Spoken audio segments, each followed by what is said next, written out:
Ebony, do we have a quorum?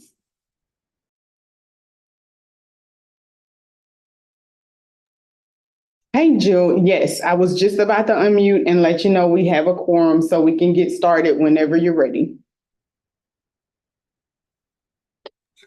Okay, that's perfect. Well, y'all ready? Cause it's, oh, my clock went away.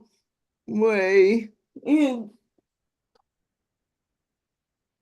okay, Ebony, it's 9:09. I'm ready. Okay, would you like me to call the roll? Oh, wait, let me.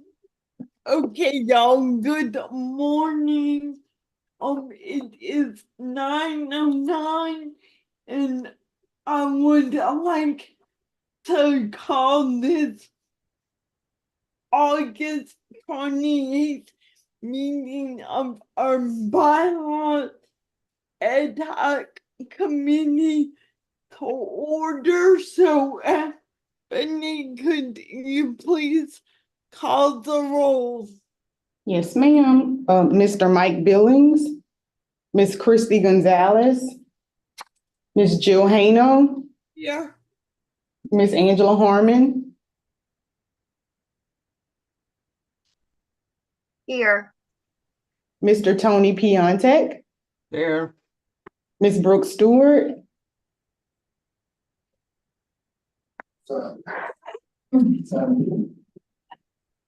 Here. Mr. Eric Taylor, Here. Miss Vivian Webb, and Miss Lauren Womack. Here.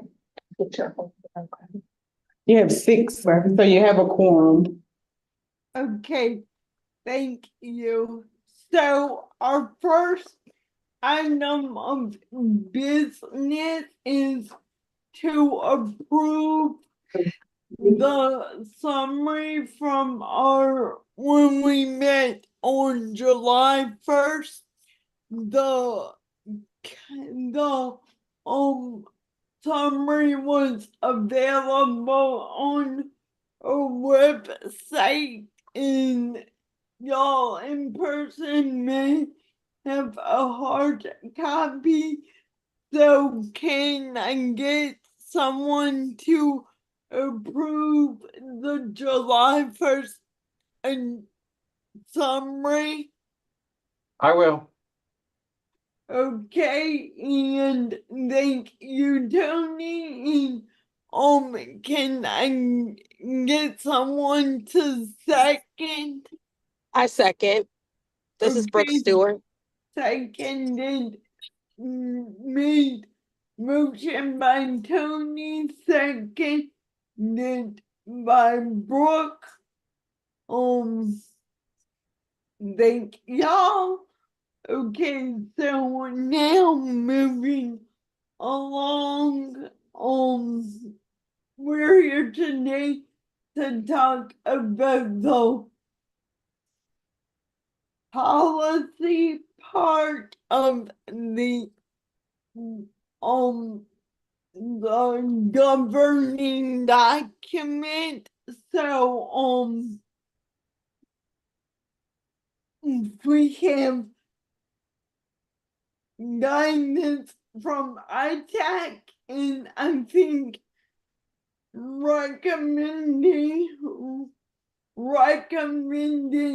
changes from staff, and of course our parliamentarian Miss Nicole Learson. So Ebony, you can take over. Okay, thank you, Jill. Of course. Like Jill was saying, the document that's attached in the agenda and that the members here in person have in their folders have the recommendations that the staff made and read, and the recommendations that our parliamentarian Nicole Learson made are in purple or blue. So we can go section by section, just like we did for the bylaws, and we can discuss the recommended changes. And if the committee has any recommendations, I can add those as we discuss things today. So we can start with the historical overview. So a lot of the changes that Wait, you'll see. You have a question? Go ahead, Jewel. okay, so last night when I was printing this, is this whole document just the procedures? Yes, I separated the bylaws from the Okay. policies and procedures. So now there'll be two separate documents. Okay, so this is 15 pages of just the procedures. Yes, just keep in mind that the first two pages are like the title page and the table of contents. I didn't mean it like that. That was just making sure that nothing was overlapping and I had the right document. Okay, Yes. gotcha. Okay, so we start with the historical overview. If we're looking at that first paragraph, the only thing we added to the first sentence was the DD Act, that the Developmental Disability Councils were founded in 1970 as a result of the passage, and we just kind of spelled it out, the Developmental Disabilities Assistance and Bill of Rights Act, the DD Act. So that was just a minor change.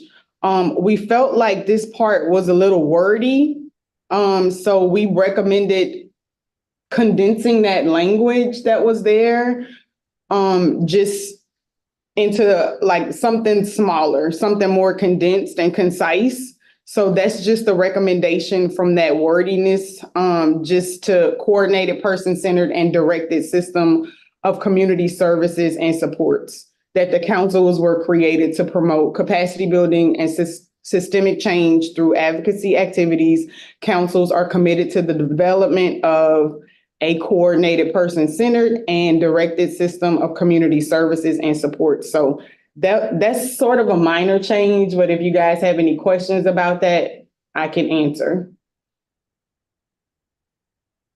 Really, you have answered my question. You just trying to sum it up and make it smaller Yes. instead of big. Yeah. I mean, because like Jill said, this document right now, as it stands, is 13 pages if you don't count the title page and the table of contents.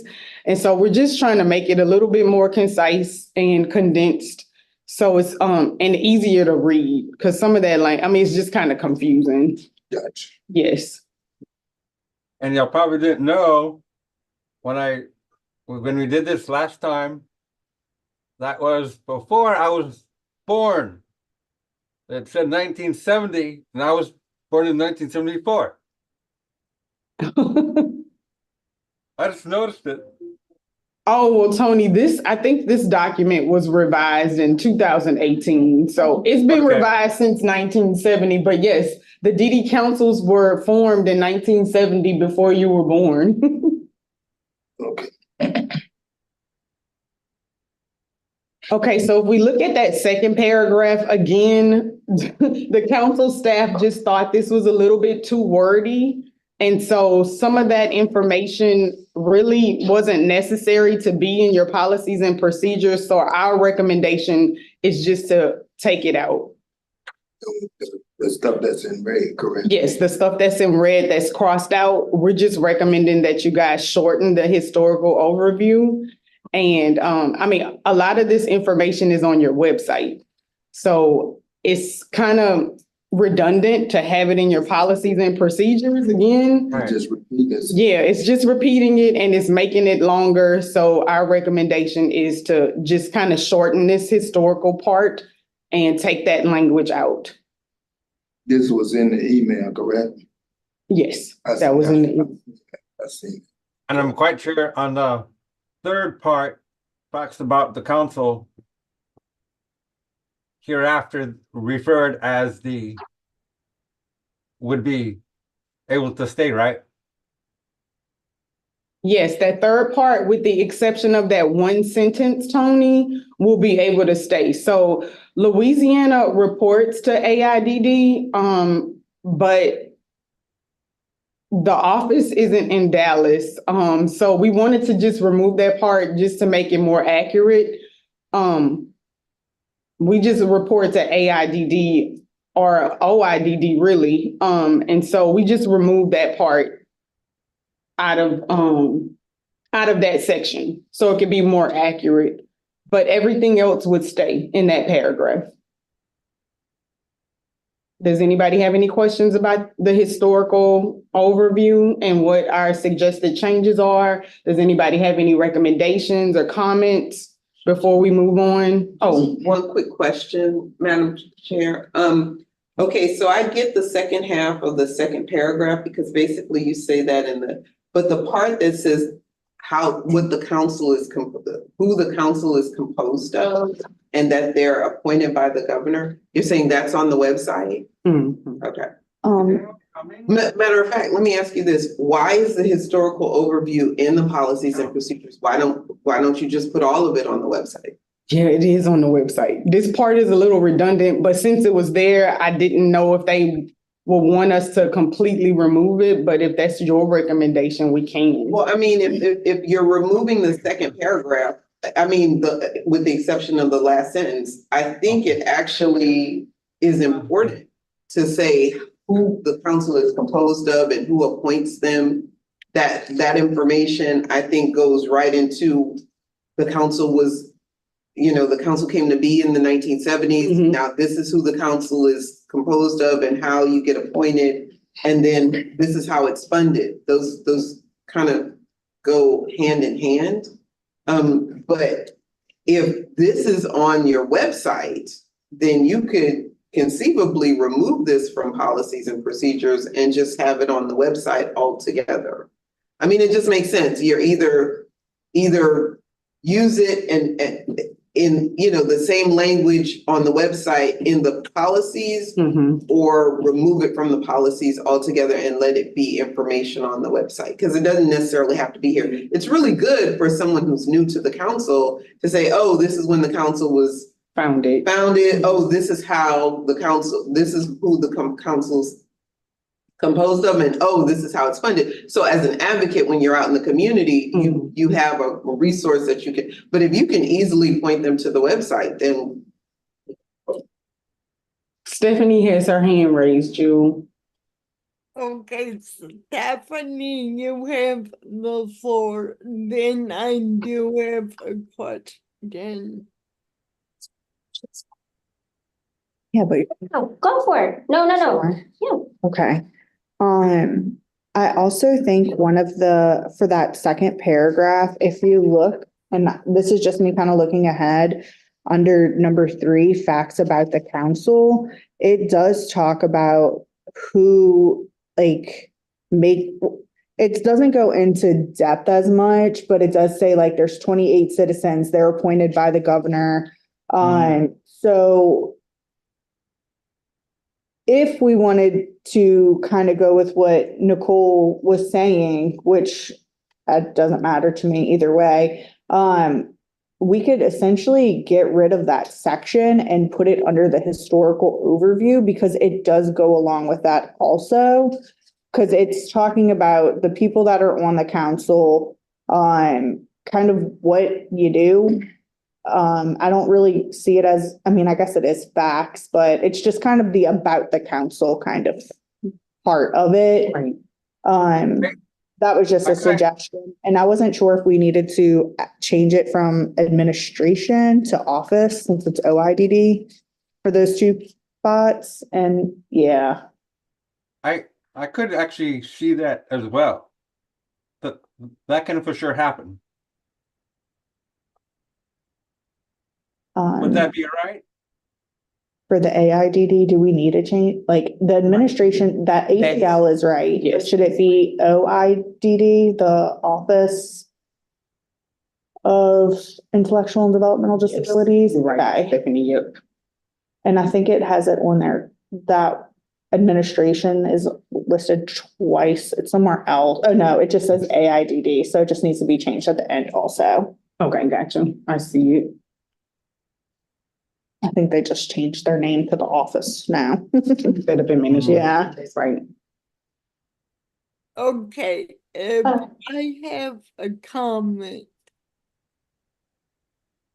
Okay, and then Lauren has her hand raised too, so. Okay, I'm sorry how it's early.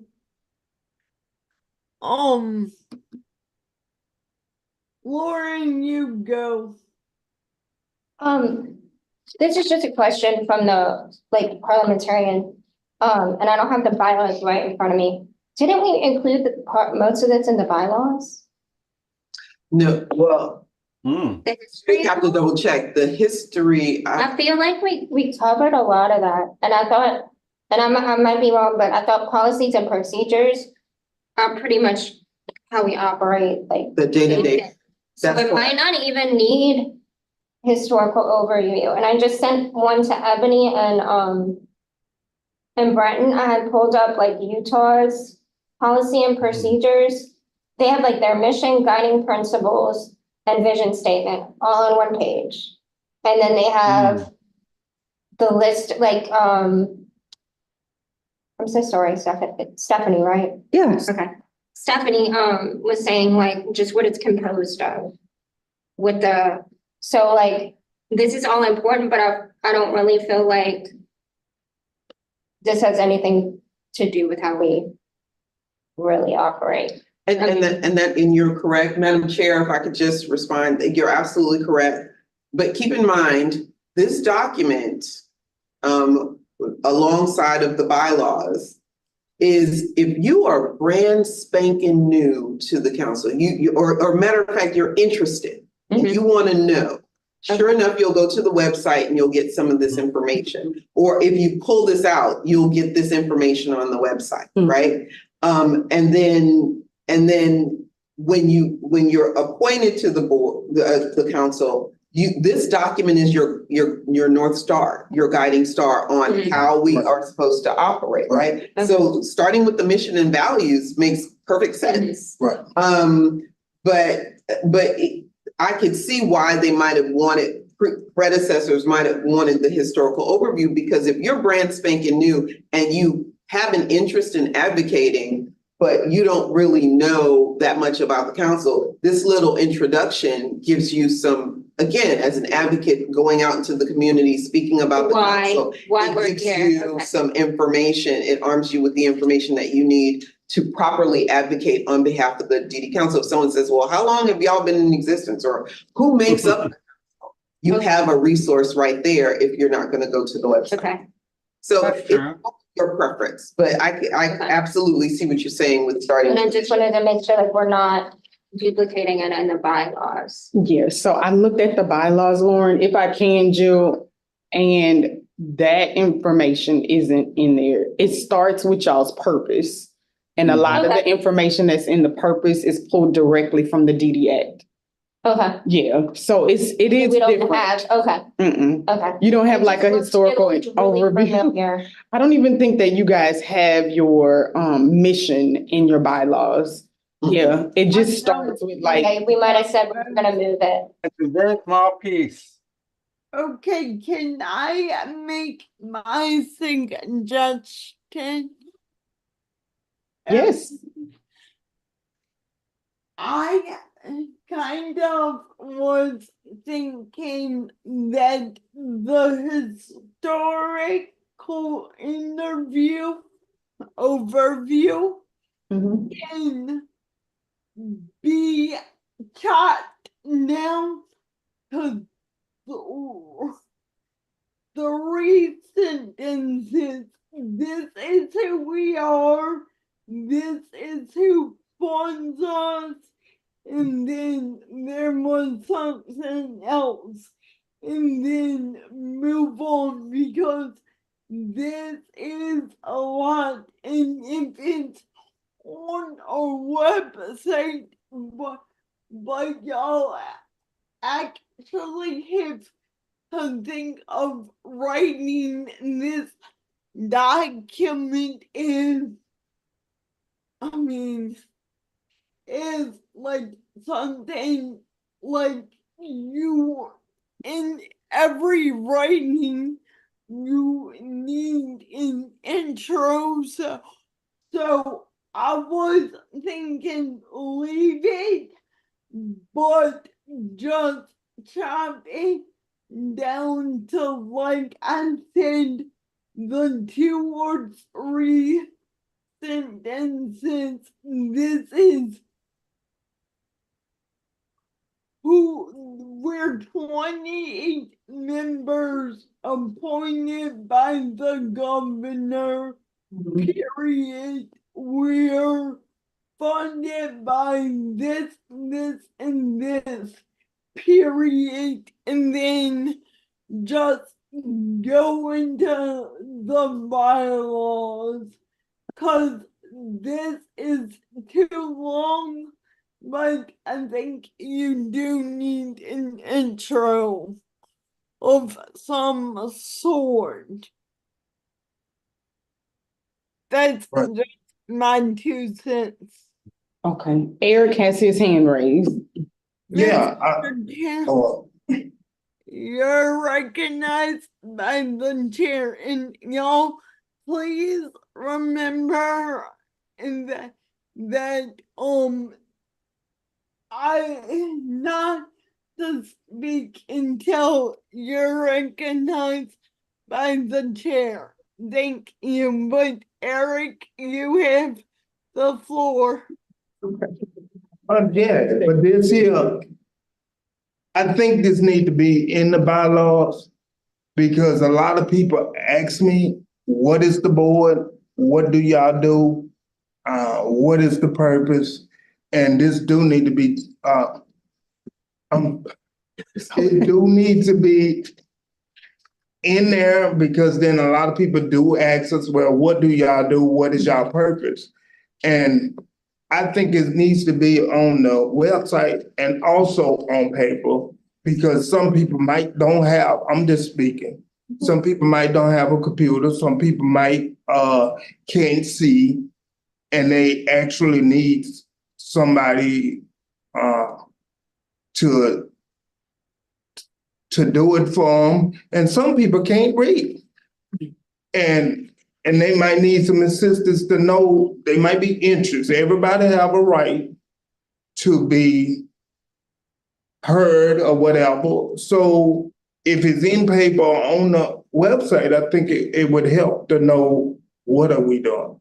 What is the purpose? And then go into the bylaws. So yes, Gia, I think you're right to chop it down and let them know a little something about us and then go into the bylaws.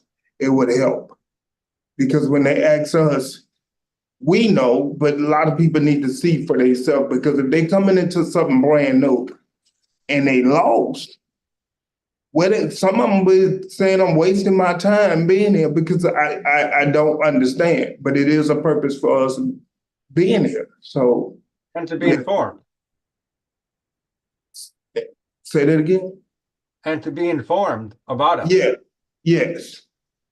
Okay, so Jill, can I make a suggestion?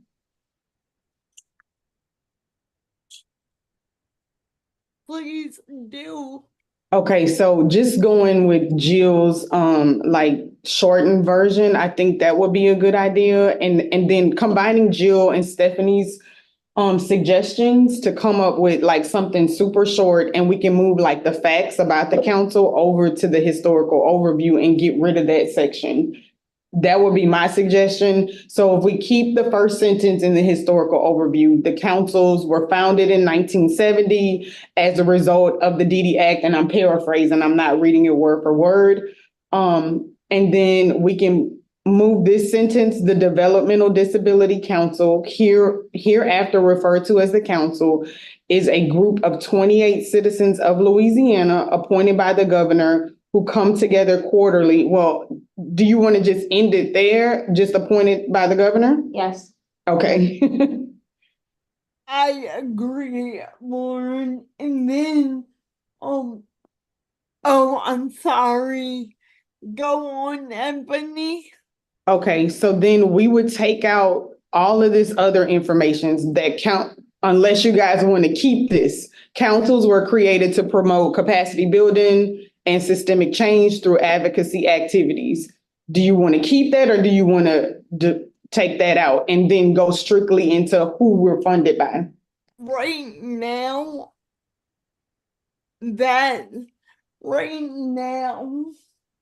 until probably January, that the system is designed to promote self-determination, independence. That's gonna be right in our next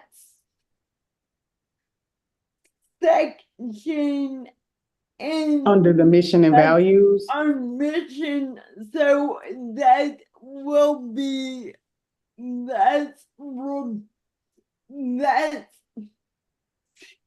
to, I think that would be repetitive, so I would take it what is at the will of the committee.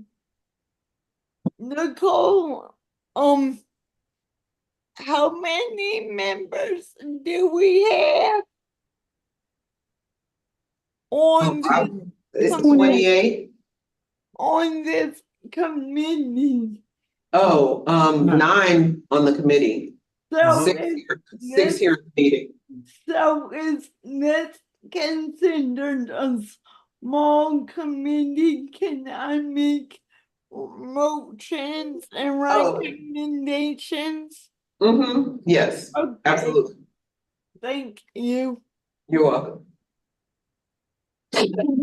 Next question. Okay, so if we go off Jill's suggestion, I would delete that. And I would pretty much delete all of this other stuff, because she's right. It is in the mission and values, which is the next section. So we could have those first 2 sentences, and then we could jump right into the council is funded by the federal government through the Department of Health and Human Services, Administration for Community Living, Office on Intellectual and Developmental Disabilities. Well, I should put an and.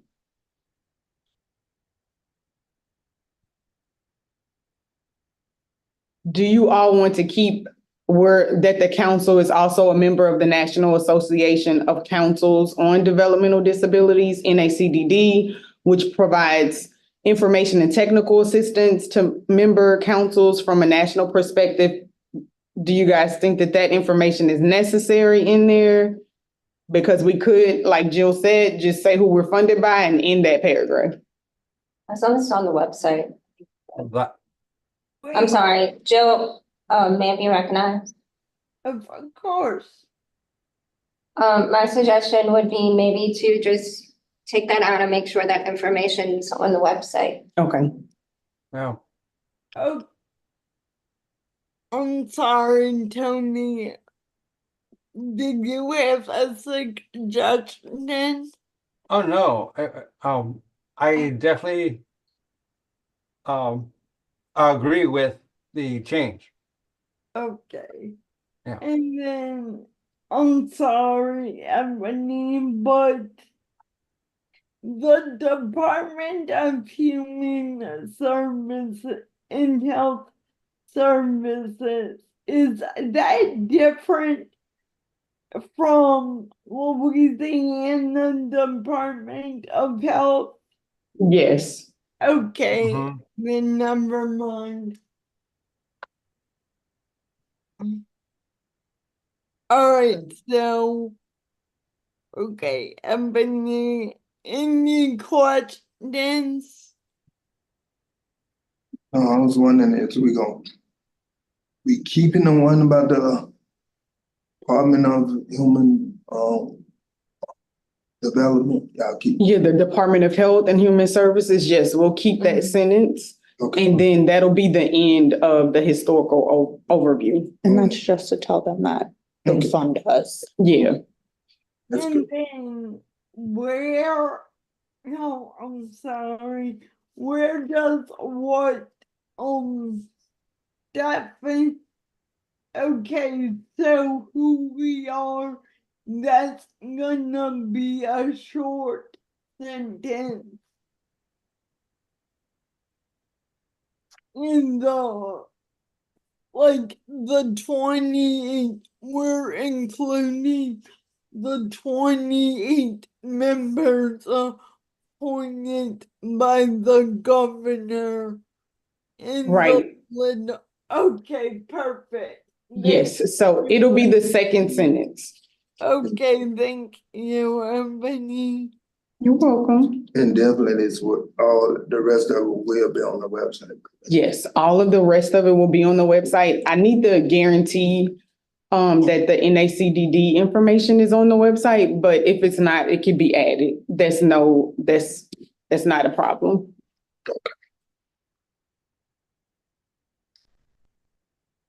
Okay, so we can move on to the mission and values. The mission was outdated. We had updated the mission, I think in 2020, 2019, one of them. Right before the last, or this 5-year. Yeah, right before the current 5-year plan that we're in. So basically what we did was just updated the mission to match the mission that you guys have currently. Does anybody have any questions about that? Not really. And values in the DD Act stays.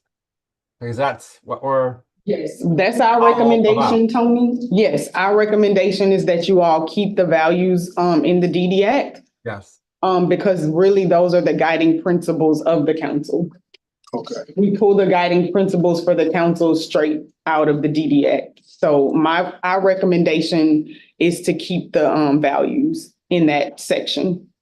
Man, hey, Does anybody have any questions about that, or did you guys have any suggestions or comments? All good. Okay.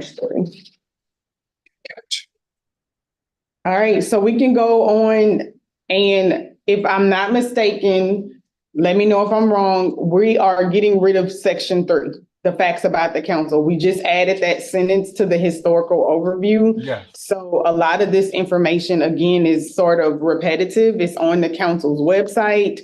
So if you guys want to take this out, we can. It'd be a lot better and more simplified.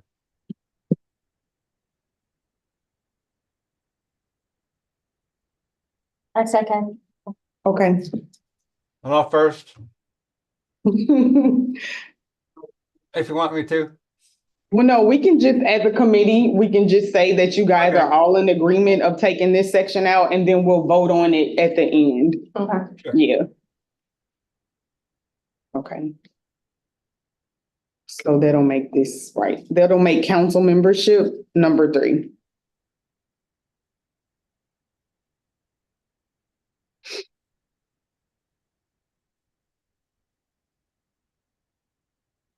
All right, so we're on council membership now.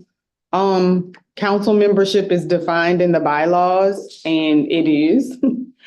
But here we go over the actual procedures of selecting members to be members on the council. So do you guys have any questions? We made only minor suggestions on this section. Eric had the question, Jill.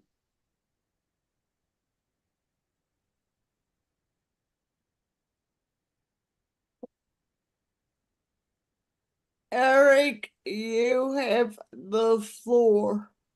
okay. I have a question.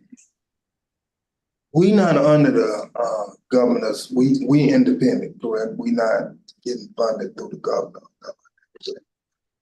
The only state general funds that we receive, Eric, goes straight to the Families Helping Family Centers. So we do get state general funds, but We get it, but we don't actually got to go through the governor for everything. We only just go to being appointed by the governor. Correct? If I'm making my, yeah, yes, you guys are appointed by the governor. Are you saying, are any of our actions, do they have to go through the governor? do y'all have the, are we independent? Are I'm trying to explain it where y'all can get an understanding. Is we fully funded by the governor, or we not? We just being appointed by the governor, right? Council members are appointed by the governor. The only state general funds we receive from the state go to the Families Helping Family Centers, but the council is federally funded. Our funding comes from the federal government. Okay, gotcha. I didn't understand that. Okay, I understand it now. So Lauren had her hand raised. I don't know if you wanted to add something to that, Yeah, Lauren? so if we get a governor and he don't want the council, legally, he can't dissolve it. There's no way, like, is that correct in my statement? Like, you can't just dissolve a DD council, it's federal. So That every state has to have one. he or she is responsible for the membership on the council, but yeah, as far as, we're in statute. Right. The DD councils are in statute. They were founded in the 70s according to the DD Act. And every state has one. So They don't fund our operations. Right. Okay, I'm understanding. Yes, they don't fund our operations. That's what I'm saying. They don't fund our operations. No, yes. You can't, it's just like, okay, we don't wanna do this no more. We get this completely stop it. It can't be No. like that. Okay. Gotcha. I understand.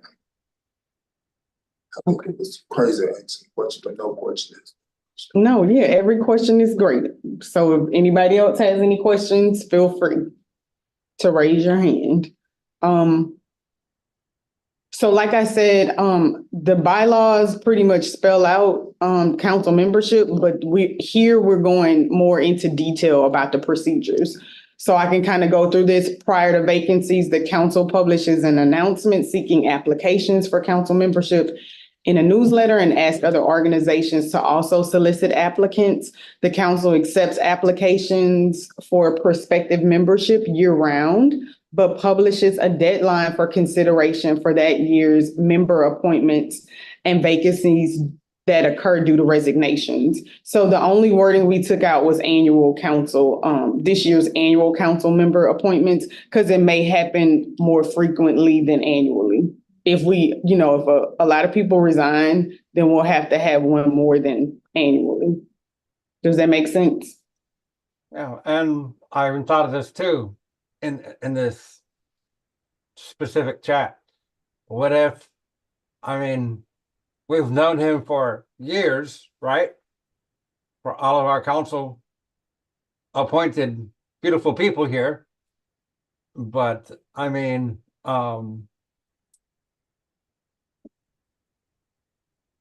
he is like a father to us. So, it's just a way of me expressing that. Are you talking about the governor, Tony? Yes. He will appoint, yes. He has the constitution to, and the way of how he does his part to be a part of us and the council. So, yeah. Stephanie has her hand raised, Jill.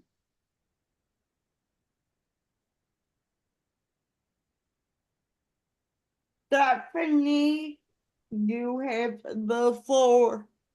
I don't know if it's necessary. But on that one that Ebony just read where it said, like the last little part of it, any vacancies that occur due to resignations, I don't know if we just want to get rid of due to resignations and just say any vacancies that occur, because it may not be a resignation. So maybe just changing it to just say any vacancies that may occur, period. or any vacancies. Yeah, Right. Or just any vacancies, exactly. That would be a better description. What page are you reading this from? 4. Page 4. Page 4, the first, full sentence, the council accepts applications. Okay, and you're saying just remove due to resignations? Yes, I'm saying we could either, it's just get rid of due to resignations, or like Lauren was saying, we could just end it at any vacancies, period, and then just get rid of that occur due to resignations. yes, put Okay. anything to help. It's just better wording. Nicole, do you have any suggestions regarding this? She stepped out real quick, Jill. Oh, But Lauren has her hand raised. Lauren, you have the floor. Oh, just a quick comment too, we're trying to maybe lend our documents to, plain language. So I think like the more concise we can be with language, if we can kind of keep that in mind too, that might make it easier. Oh. For us, yeah. Just to also go with that, I don't know if y'all heard Lauren, she said to go with the plain language, making it more concise. I am working on the contract for that, and I have spoken to the person that will be doing the plain language. So the idea is that we'd have 2 versions. Right. One that's this, and then a plain language version also. That would be even more concise. But yeah, we don't want this all wordy, because then it doesn't make 'Cause I know sense to anybody. You've been thinking about it. so Yes. Yeah. So, more, no, Stephanie, so how does that work? Like on the website, is there gonna be a button? Like if I'm reading this, is it 2 documents? Or no, I'm giving that key to David. Jill, to answer your question, I'm not sure how it's going to look yet, but my idea is that yes, it would be 2 buttons. So we would have something that says, council bylaws. And then we'll have the version and then a plain language version, and then you can click whatever one you would like. Okay, cool. Thank you. Welcome. And when I have more information, y'all, I'll share it. I just not quite sure yet.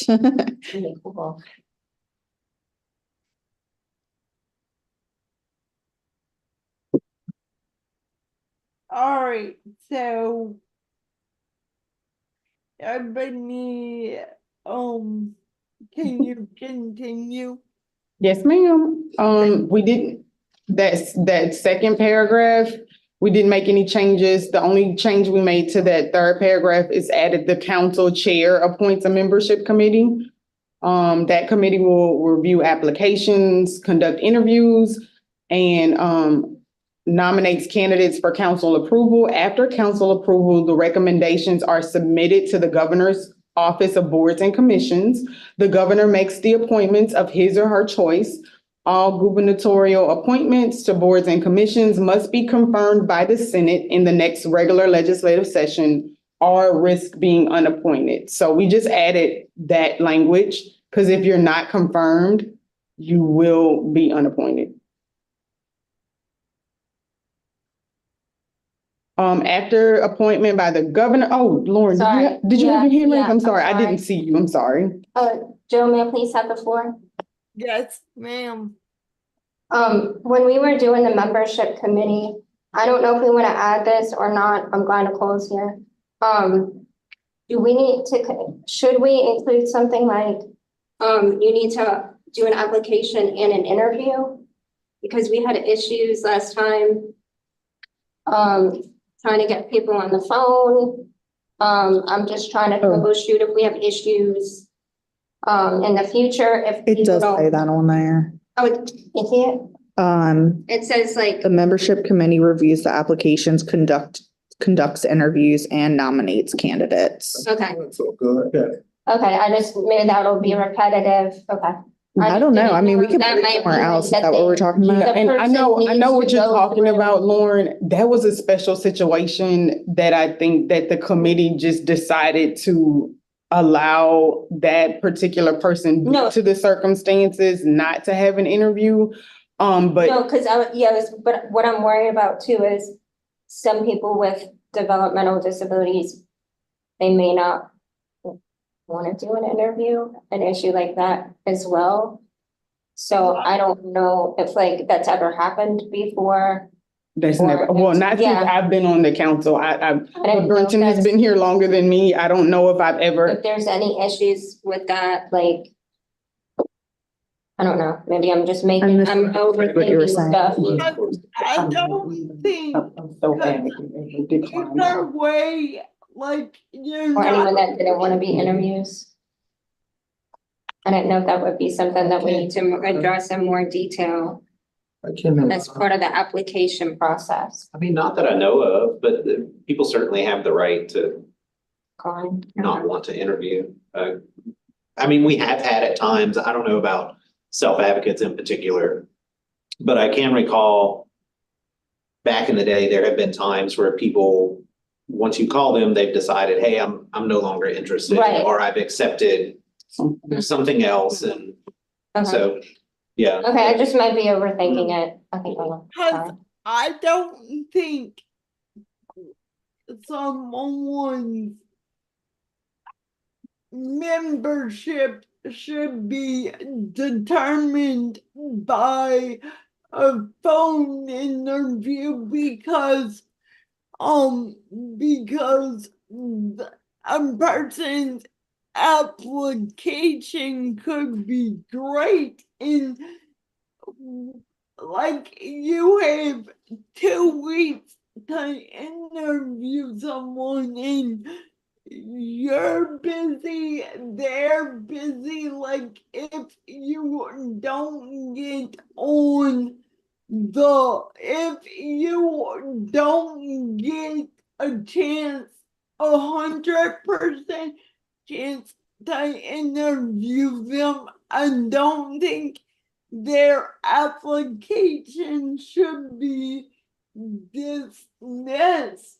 But and that sounded, I think, whatever.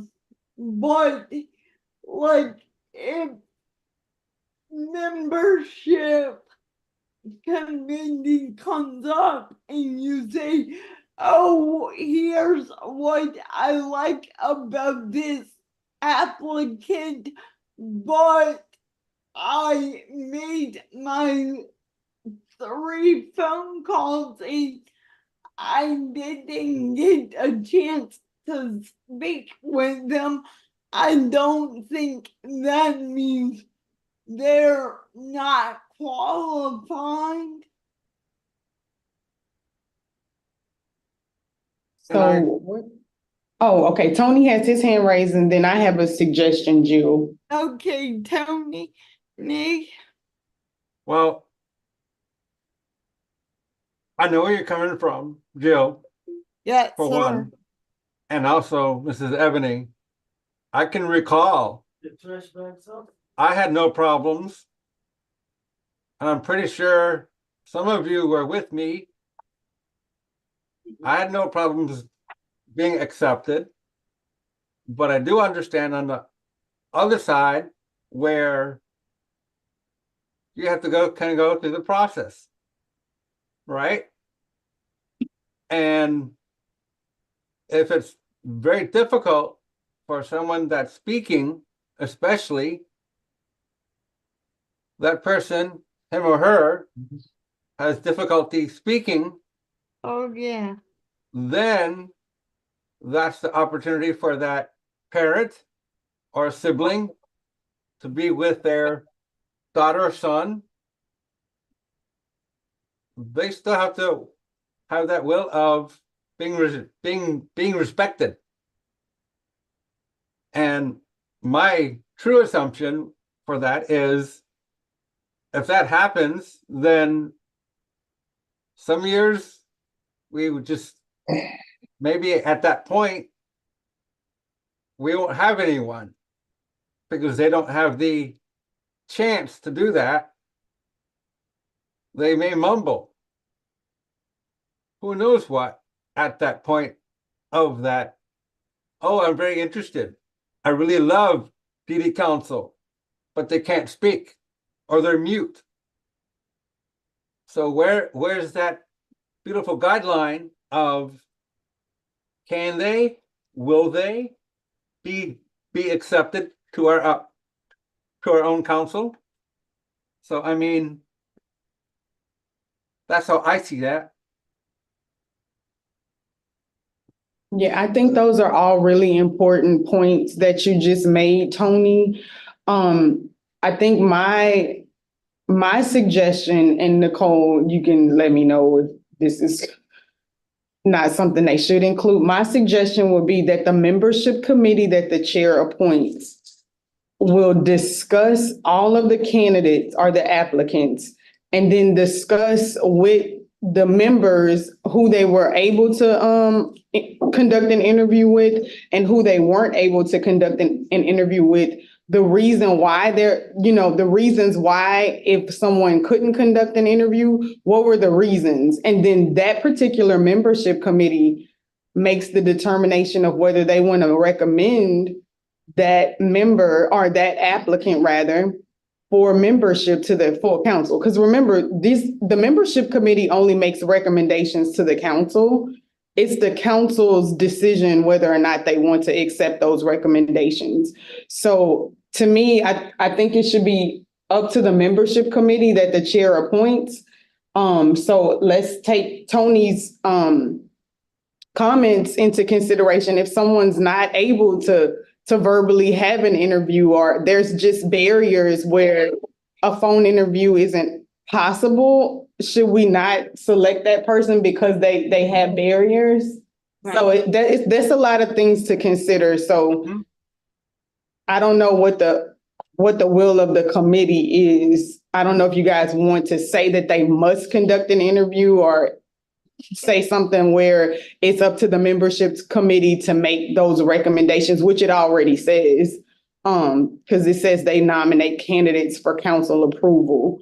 So, but And we can, well, yeah, I mean, well, remember to raise your hand so sorry. Jill can recognize you. Lauren has her hand raised, and I think Eric has his hand raised too. Jill. Okay, was Lauren first? Eric might have been first. Go ahead, Eric. oh, but guys, look here. This is what I'm saying. If the board is committed of this board is committed of parents with disabilities and members with disabilities. If these people have a disability and it's written out on paper that they have disabilities and that this is what's the issues, we should not look, hey, they already know they need assistance. They already know what they have to put in place for what they need to communicate with us to be a member on the board. And then it still got to be printed by the governor saying, is this member going to be on the board? But let's not just look over their disability or what they need to say, okay, they can't do an interview or they can't do this. We need to make sure it's on paper, that it's written out, hey, this is my disability and this is what I need assistance with. Work it out. Work it out and figure out how can we solve it, not make them feel like, okay, they're not looking to hear me. Everybody got a voice. No matter how they do it, through a computer, through paper, through whatever way, they got a voice. So let's think about that too.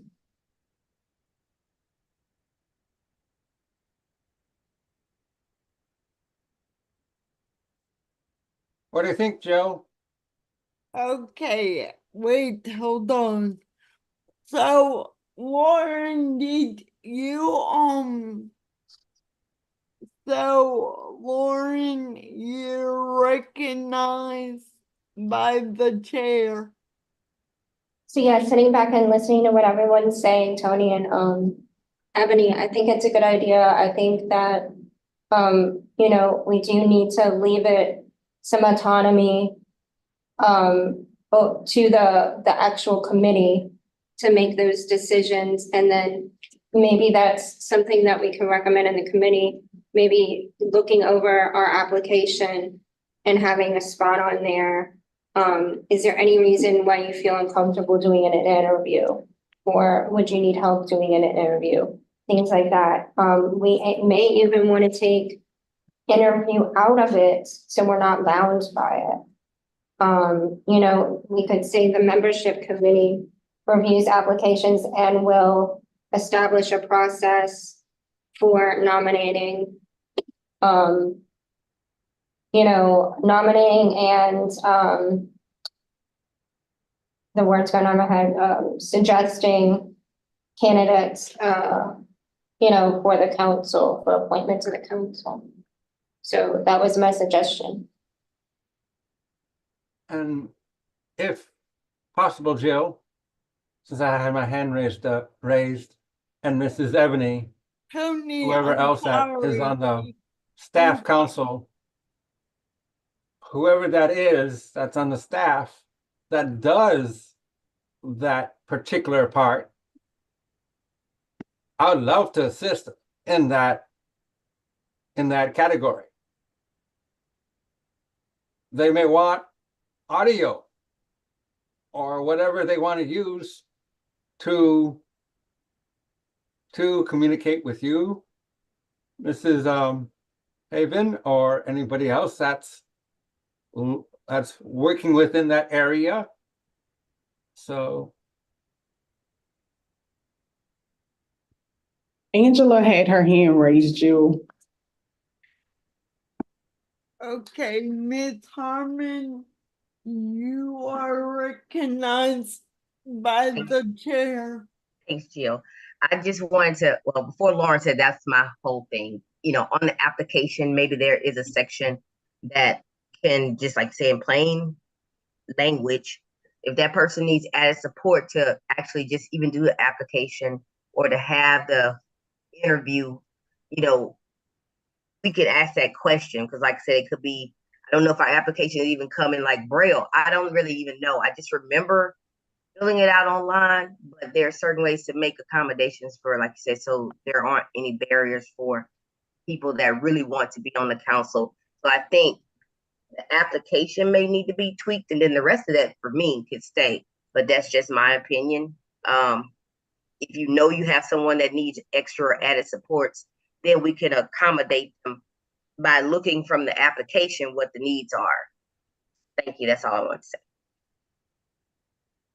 Yeah, and you're right, Angela. Right now, there isn't anything on the application. It's totally online. They do have the option to fill out the app, print it out, fill it out by hand, and then mail it back in. But there is no other option where we're saying, like, if you need accommodations with filling out the application, let us know and we can provide those accommodations. So we can definitely add that to the application. But just to kind of go back to the interview part, I think that the idea is to conduct an interview. But if there are barriers, like we're saying on the application, if there are barriers or there are accommodations needed in order for them to fill out the application or conduct an interview, maybe it is emailing them the questions beforehand and allowing them to come up with answers before they meet with the membership committee that's going to conduct that interview. Those are things that we can definitely consider moving forward. I would say it's too late for this membership that's currently about to happen, but That's something that we can add to the application for sure, but just going back to the interview part, I think that the idea is for them to have some type of interview. So I don't know if I would remove that part completely.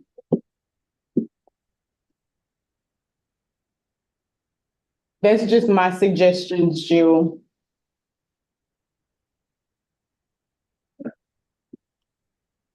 I do think this is a really good discussion, but also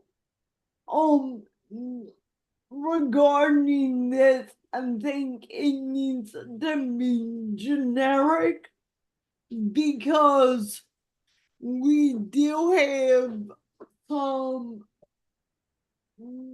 membership guidelines or protocols that we wrote a few years ago. And so I don't think this is like where to put the specifics of how we pick our membership. So, again, just to be general and short and sweet.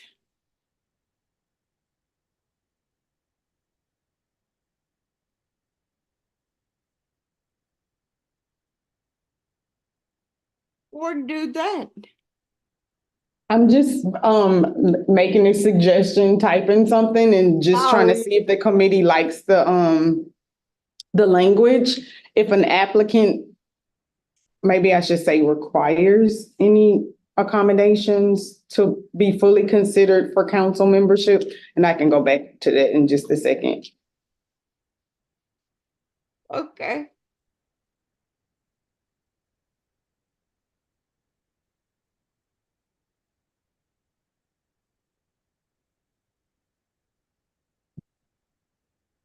Maybe to fully participate in the membership process? Or the application process? Okay, to fully participate. Somebody jump in if they don't like that. Application process. I'm just saying, make sure, And considered for. I'm just saying that make sure this member, any member. get An applicant requires any accommodations to be, Look that up. to be, To fully. to fully participate. Okay, I'm sorry. I'm like, something's not right there. To fully participate in the application process, what do we want them to? They can, Request to council staff. that sounds good to me. Oh, I like that, Brendan. Council staff. Fully participate. Yes. Right there. I told y'all it was early. Okay, so do you guys think that that would be sufficient? Yes, Okay, it would be open up, it'd be fully open out on the table. Mhm. You know, surprise, it would be fully there. I think that might invite more people to apply maybe. so then after council approval, the recommendations are submitted to the governor's office of boards and commissions. The governor makes the appointments of his or her choice. All gubernatorial appointments to boards and commissions must be confirmed by the Senate in the next regular legislative session or risk being unappointed. So if we're all good with that language, we can move forward. I approve. Okay. After appointment by the governor, a newly appointed council member begins service on the council. The term of membership of a council member is 4 years. Procedures for filling unexpired terms due to resignation are included in the council's bylaws, and they are.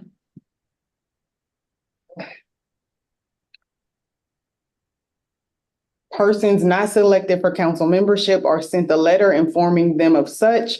Their applications are kept on file and they are contacted the following year to ascertain their continued interest in membership.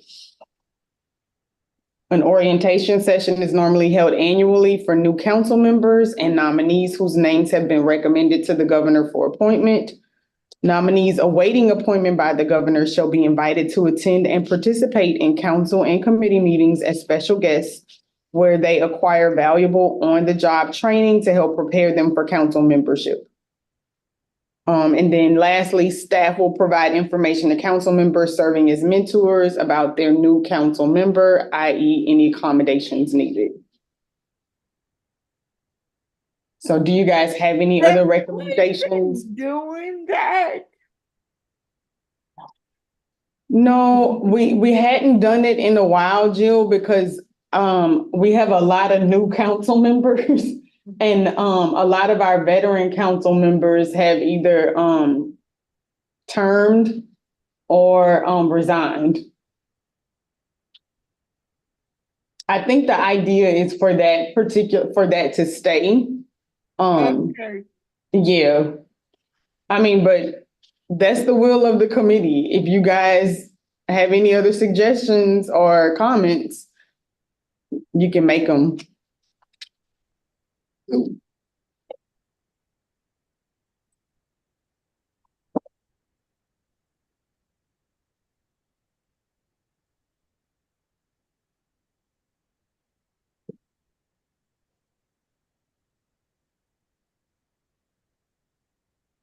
Okay. Well, I'm sorry. Lauren has her hand raised. Okay, Lauren, you have the floor. In ITAC, are we required to have an orientation for new members? I don't know if it's necessarily a requirement. It's definitely a recommendation. No, Practice. Yeah, best No, I'm practice. just wondering because it said is normally how just the word It's good. I just didn't know if we should put in there. Cause I don't know if some of the council members even did orientation. Well, it's not required. It's not mandated. Let me say that. So they were invited to an orientation. It is up to them because this is a volunteer position. So we can't mandate any of our members to attend. We can only offer it. So if they didn't attend orientation, there was one offered and they just maybe due to scheduling or other circumstances, they weren't able to make the orientation. Yeah.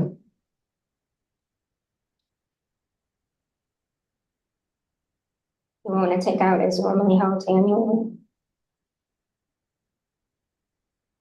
No. Just keep it. Okay, that's fine. Just a question. Because if I go back to this part right here, the council accepts applications for prospective membership year-round, but publishes a deadline for consideration for that year's member appointments. So if we're doing it, even though we took out annual up there, it is every year that it seems like we're making appointments. So an orientation is normally held annually. Okay. I don't know, Nicole, do you have any suggestions for that part? I think the sentiment, Madam Chair, may I be recognized? Yes, ma'am. I think the sentiment is that when there are appointments, it's held annually, and I think that's why the normally is there, because if there's an appointments, then it's held annually. If there are no appointments, there is no orientation. But I don't see that you could take it out because if there are appointments, it's held annually. That's unless, of course, in the past, you've not held it annually, you've held it semi-annually or biannually or something like that. It's not as definitive as just simply saying the session is held annually for new council members. It's just unnecessary. Which part? Normally. Normally?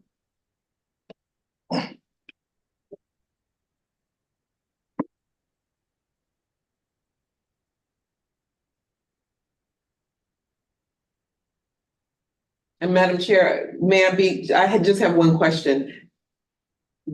Nicole, The orientations are recorded, right? So even if they're unable to attend, are they recorded? No. No, they're not? They're not Oh, okay. recorded. We don't have a recording. see on our website that,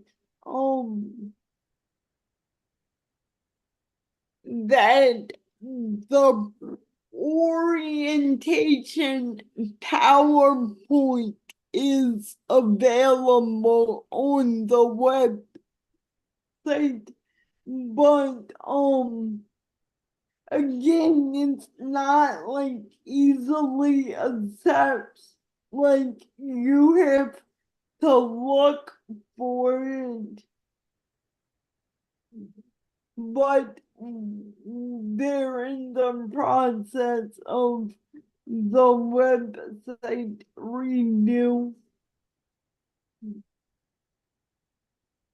Right. Jill, can I be recognized, Ruth?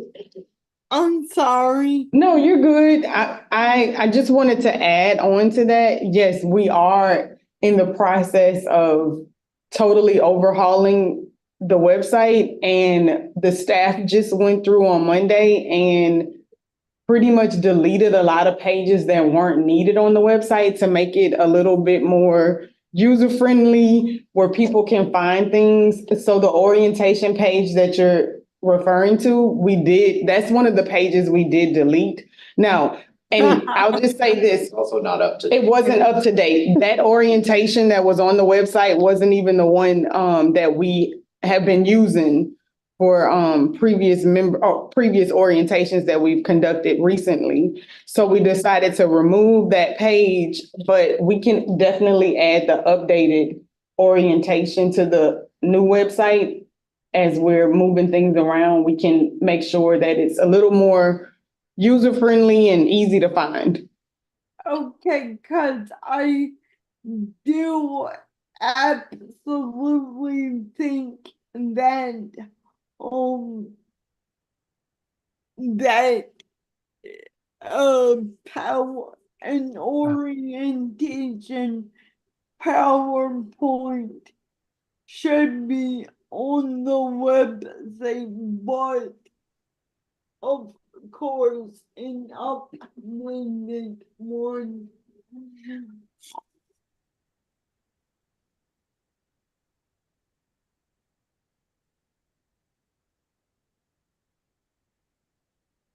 Okay. Does anybody else have any suggestions or questions about section 4?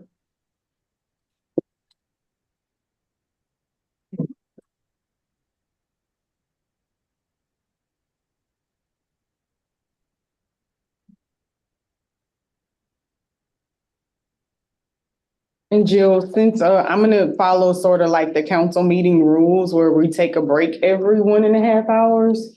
So would you like to take a break now? It's 10:21. What?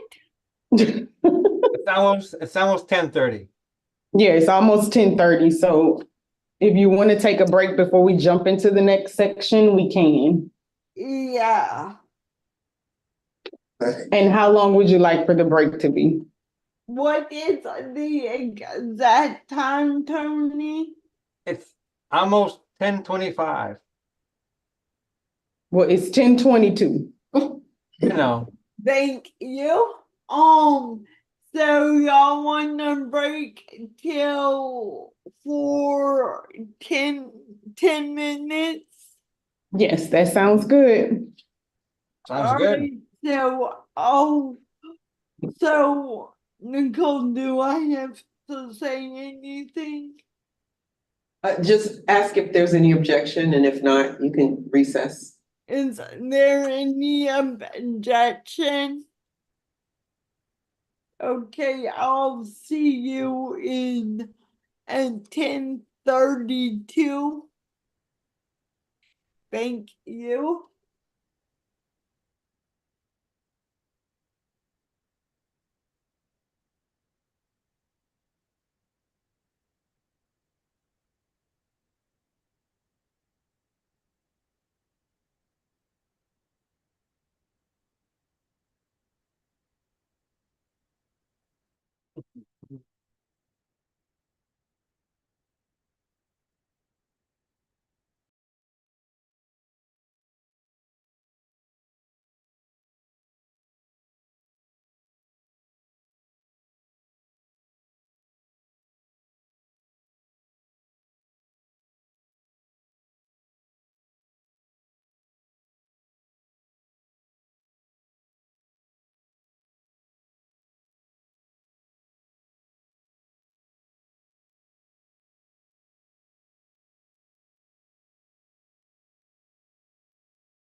Okay, guys, welcome back. Hope y'all had a good 10 minutes. It's now 10:36, and I'd like to call the meeting back to order. Ebony, do we still have our quorum? Yes, Eric's just in the other room. I think he'll be back with us in just a second. I'm just trying to make sure that Brooke is here. Hold on.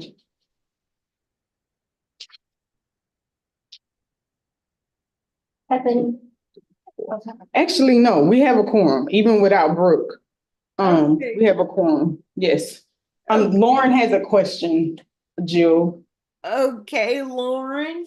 Just before we get officially started, Mhm. is there anywhere in here that we're gonna talk about attendance policy? Or can put in there attendance? An attendance policy? Didn't y'all do attendance at the Bible? We went over attendance. Yes. But I didn't know if we had to tailor part of it. I felt like part of it, we said, oh, we're gonna move that to policy and procedure. I mean, Or I was can put, do mistaken. you want me to pull up what you guys have in the bylaws? I can pull it up and then you can, I'll look it up. I don't wanna make it. you sure? Yeah, I mean, I 'cause- got it. Yeah. Okay.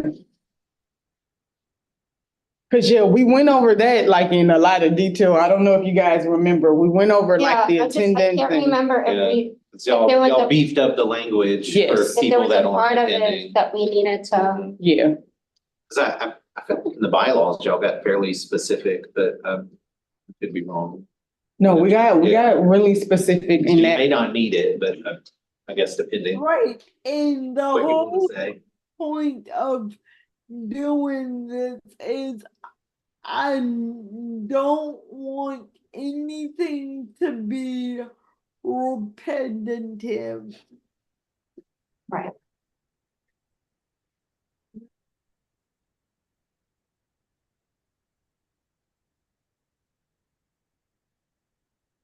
Okay, Jill, yes, Jill, yes, Eric had to step out to take a phone call, so we don't have a quorum. okay, We're gonna have to just pause for 1 second. And then I don't see Brooke. She might have dropped off. So let me, I'll just contact her to make sure, to see if she can get back on, because Eric had to step out to take a phone call, so we don't have a quorum right now. okay.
Okay, we have a quorum now, Jill. Okay, so welcome back.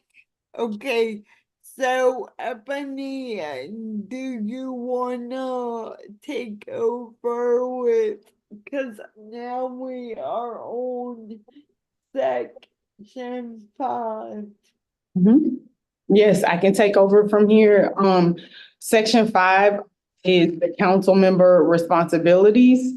And And it basically goes into the responsibilities of each council member, and that's the plan, implement and monitor the plan, actively participate in planning, implementing and monitoring the 5-year plan. I'm not gonna read verbatim, but if you guys have any suggestions that you may have thought of whenever you were reviewing the policies and procedures for this particular section, just let me know. Attend quarterly council meetings, incorporate perspectives from other people with developmental disabilities. I kind of went back. I'm not going to read it. Like I said, I'm just kind of hitting the high points. Actively participate in quarterly council and committee meetings. And then it goes into building a stable, competent, and active DD council. And so here you'll find that the staff made recommendations based on outdated language. Lacan used to be 2 parts, where it was Lacan and Lateach, where Lateach focused on education issues, but they merged in 2016. 2016. And so we're just taking out that information about Lateach because it no longer exists. It's just one Lacan. And basically we changed the language a little bit, that Lacan and participating in local activities sponsored by the council, Lacan or other council initiatives.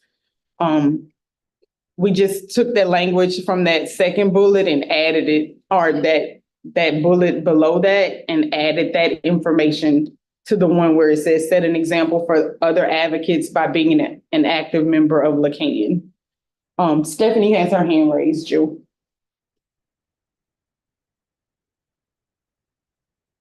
Okay, Stephanie. I just have a suggestion.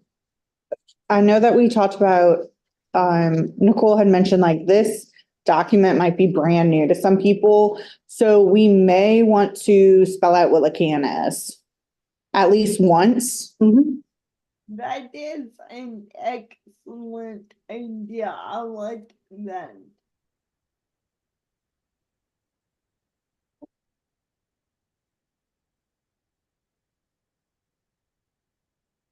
Thank you, Stephanie. You're welcome.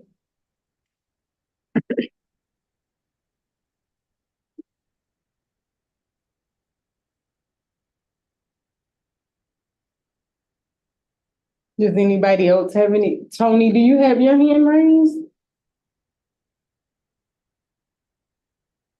think he's talking to someone. Oh, he might. On you.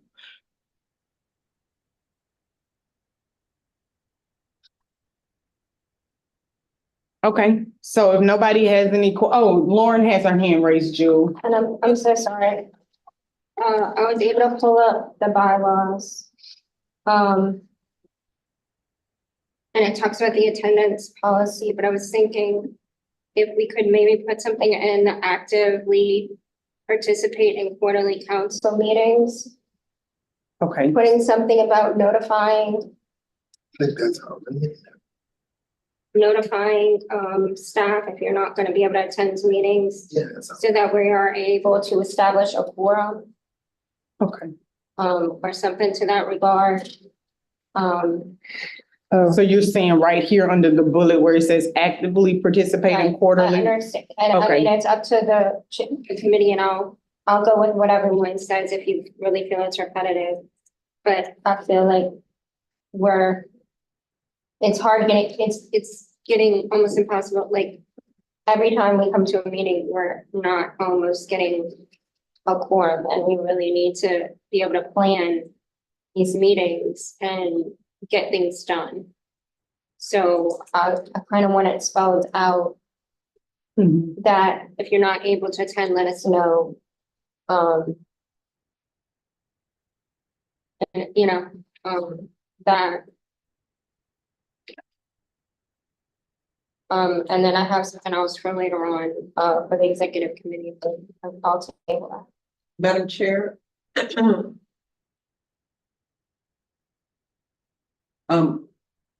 Yes, Nicole.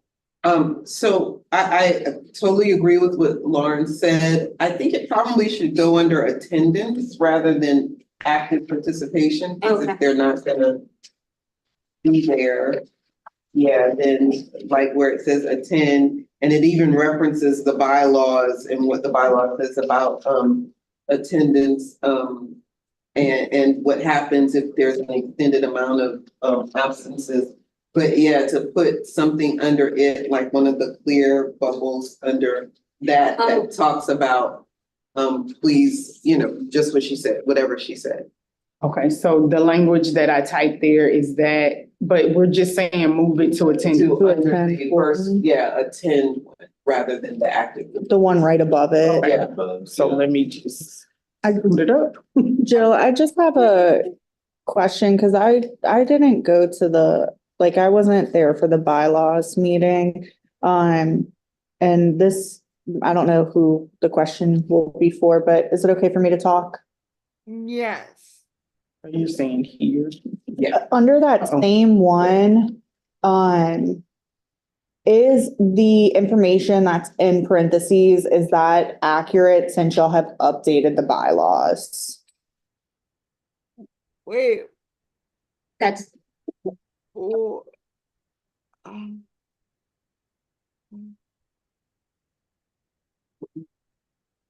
That's all. Okay. I think so. Okay, I just No, wanted to make it's sure not. since, it's not. Okay. Oh, we updated it. Yeah, that was my response. It says 3 of 4. We updated it from 2 consecutive to 3. Yeah, we did. And I can change that. just because we're saying it's stated in the bylaws, so we Yeah, want to make sure that it's consistent. I'm gonna stop sharing for just a second so I can pull it out of the bylaws.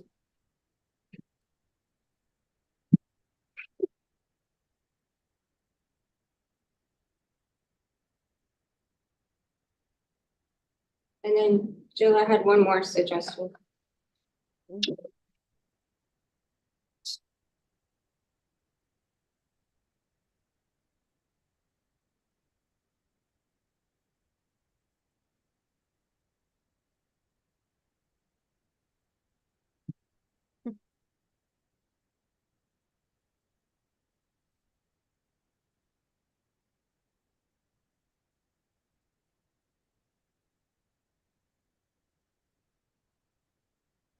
Okay. Um. Okay, I know. Are we waiting for something, or can I recognize?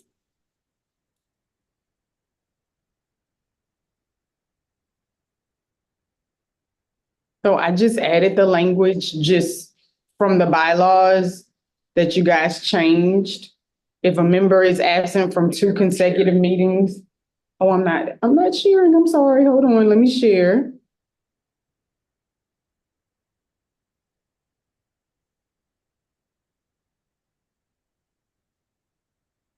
Okay, there we are. So I just changed that language in that bullet about attending quarterly council and committee members. As stated in the bylaws, if a member is absent from 2 consecutive meetings or 3 non-consecutive meetings of the 4 quarterly council and our committee meetings in a 12-month period, the executive committee will discuss the reasons for the absence with the member and may ask for the member's resignation in writing. Now, it does go into a little bit more detail in the bylaws. I don't know if you guys want to add that other information that you added here, where we talk about if a member continues to not attend council and or committee meetings after the initial meeting with the executive committee for reasons other than extraordinary circumstances, i.e. health-related reasons, acts of God, natural disasters, etc., the executive committee will submit the member's name and the number of absences to the governor's office of boards and commissions for consideration of removal if the member has not resigned. Do you think that's necessary for us to add all of that, Nicole, or do you think what we have here is sufficient? Because you have it in the bylaws, I think you could just put something that says, please refer to the bylaws for, Okay, detailed information as it relates to unexcused absences or something of that nature.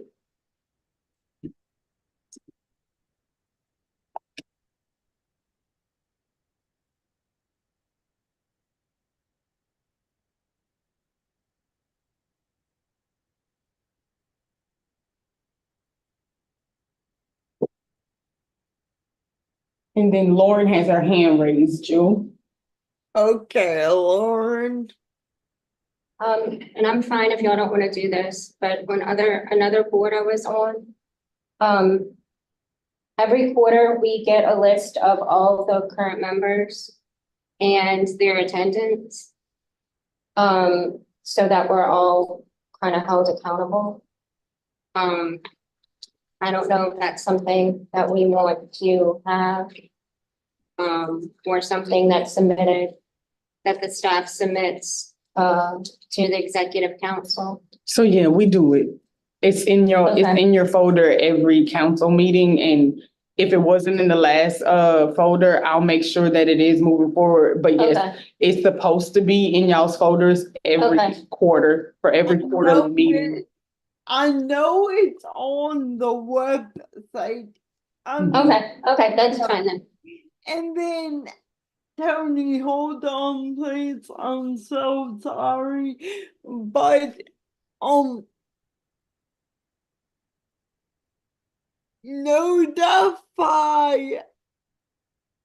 council staff if you are unable to attend a meeting in a timely manner, so quorums are met. Should we put something if possible? Because sometimes it's emergencies and stuff comes up. So you want to put here, if possible, Yeah. notify council staff if you are unable to attend a meeting in a timely manner, so quorums are met. Or notify council as soon as possible. That's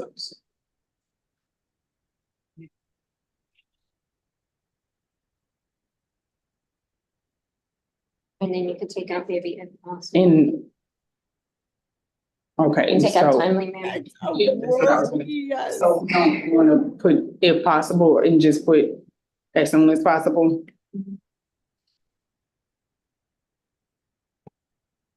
Yes. Okay. Eric has his hand raised, Jill. Okay, Eric. Yeah, I you do. are recognized. Yeah, I do have something in there, like if the equipment have malfunction and all that stuff that could happen. Yeah, so that's in your virtual protocols. He asked if we had information about if we lose a quorum due to technical issues. But that's in your virtual protocol. Does that information needs to be included here, Nicole? Yeah. So it's in your virtual protocol. You don't have to put it in your policies and procedures. Okay. Cool. Okay, so you can continue, Ebony. Okay. So I think we stopped here where I kind of explained that we just basically took out that outdated wording on LaTeach. And we added this bullet where it says participate in local activities sponsored by the council of LaCanton and our other council initiatives. We added that to the bullet about LaCanton. So those were just sort of technical-ish corrections that we made. Does anybody have any questions about that?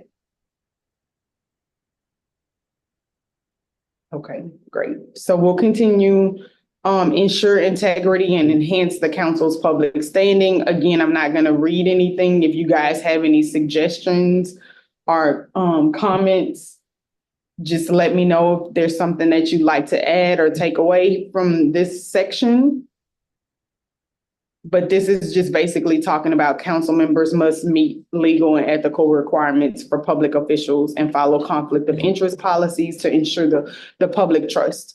And so just remember that you guys have to do the financial disclosures every year in May. And you have to complete that ethics training before December 31st. And of course, the council staff makes sure that we send out reminders for you guys. The test that you do on the computer. Yes, it's something you do on the computer. And probably after the October meeting, I'll start sending out reminders for you guys to complete the ethics training. Okay. So if no one has any other suggestions for section 5. Ebony, are those specific due dates listed? Are you talking about the financial disclosure and the ethics training? Yes.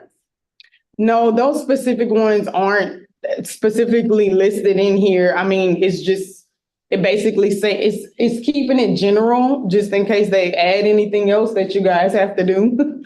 That you must meet the legal and ethical requirements for public officials, and follow the conflict of interest policies to ensure public trust.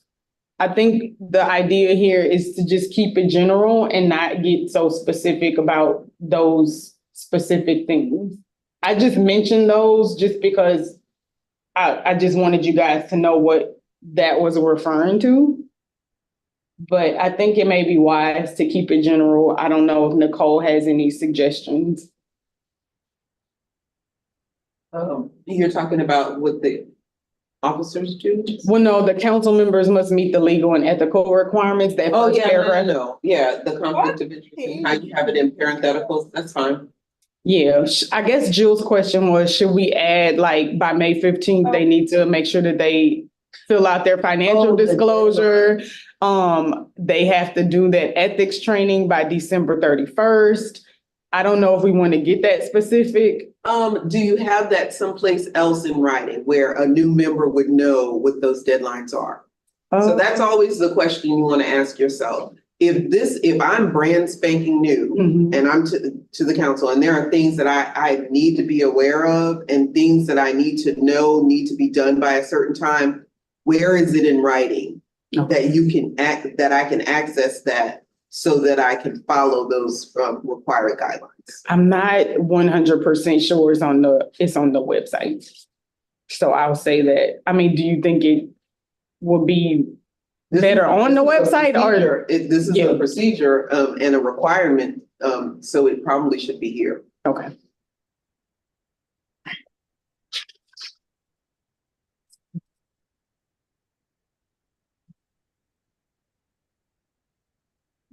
Submit.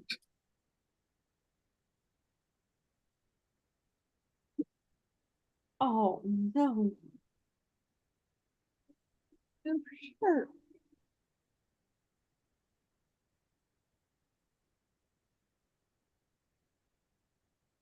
So just let me know if this language makes sense.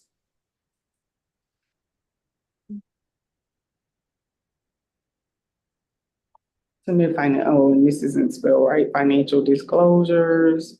That is a hard word to spell. Submit financial disclosures by May 15th each year for the previous year. Does that make sense? Okay, just want to make sure. As well. Complete. Annual Louisiana ethics. Thank you, Jill. Sorry.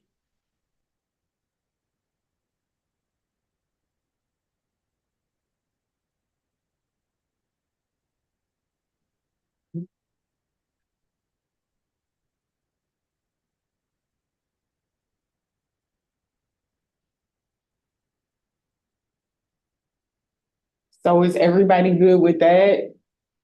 But you have to do something. Lauren has her hand raised, Jewel. Okay, Lauren. Joe, you might know this. I feel like I had to fill out something else as well and turn it into boards and commissions. Some kind of form. Is that ringing a bell? It's a questionnaire. It's a Yeah. questionnaire and you have to get something notarized. Oh God, I can't think of what it's the name called. of that document is that you have to get notarized. I thought I only had to. I haven't ever been reappointed yet, but wait, yes, yes, yes. For my reappointment, I had to fill out a questionnaire, but I think that I only had to get my original when I originally got on in 2017. I had to get something else notarized. It might have been the questionnaire, Jill, if I'm not mistaken. It's a Yeah. questionnaire that you have to fill out, and I think you get the questionnaire notarized. I'm trying to find one of the Senate Boards and Commissions emails where she gives instructions for that. But just bear with me. I might have it. I'll send it to you. Jill, I think Tony may have a question or a statement. And Tony, you're on mute. Thanks. I was unmuted. Was I fine with that? No, we couldn't hear you. You were Okay. on mute. Okay. But I felt the same way as you, Jill, because I kind of remember that kind of happened with me too at some point. Not my first year term, but the second year term, I kind of had that same issue. So Senate confirmation question. Yeah, I found it. Let me see. And do we have to do a background check? I have that saved in my folder. I'm not sure for the count. I don't know if they do a background check at the Boards and Commissions office. They would do it. No. But I don't think that's something that's required. I might be for something else. Yeah. So. Might be for a pump, but not that. yeah.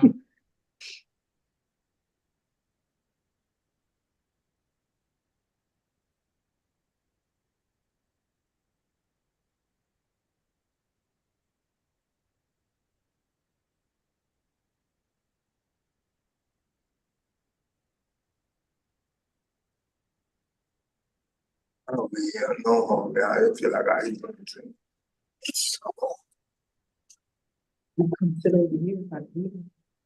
I eat. She got a little mini heater. Lay down. Whoa, this is a lot.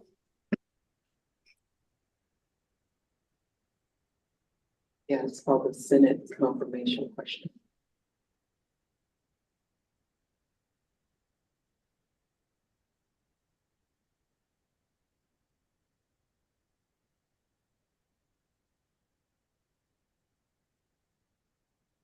Thanks, Dad. For doing that laundry. Yeah, we took that thing that we did recently, took it to Bud to get.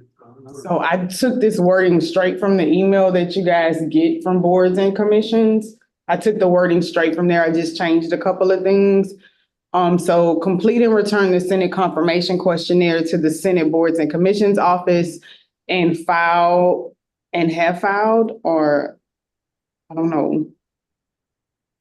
I think and have filed. And have filed tax returns for the past 5 years. Failure to return the notarized and witness questionnaire or not resolving tax issues will result in denial of Senate confirmation. Okay, so So that's the Board of Ethics training that you guys have to do. Well, that's No, the this is financial all- disclosure. Everything. All of our filing. Okay. now I'm kind of thinking these 3 bullet points should be their own section of like necessary, like I don't know, cause this is a lot of detail, but it is important. Like a necessary documents or something section? Yeah. Is that it? That sounds better. Yeah, and then Shaw's like people. right under membership, I think it would, I think it would be more concise if it was right under membership.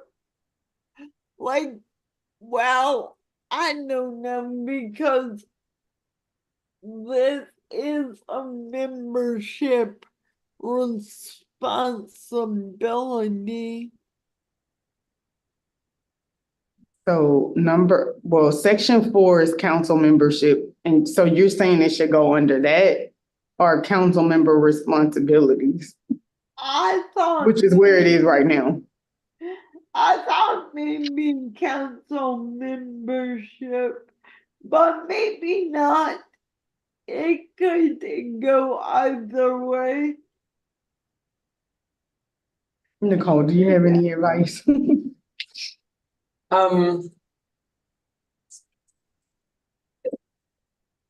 No, I actually don't have a preference. Like Jill said, it can go either way. This is a responsibility that that each member has to make sure that they meet. But if you look at it from the standpoint of, well, as a new member to become a part of the membership, you could put it there, but I think it's fine with it, honestly. Yeah, you're right.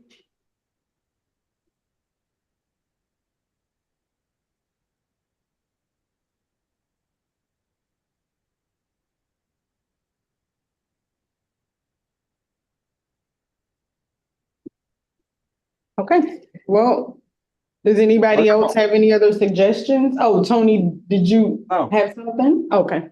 No, I was just saying that's perfectly worded right. Okay.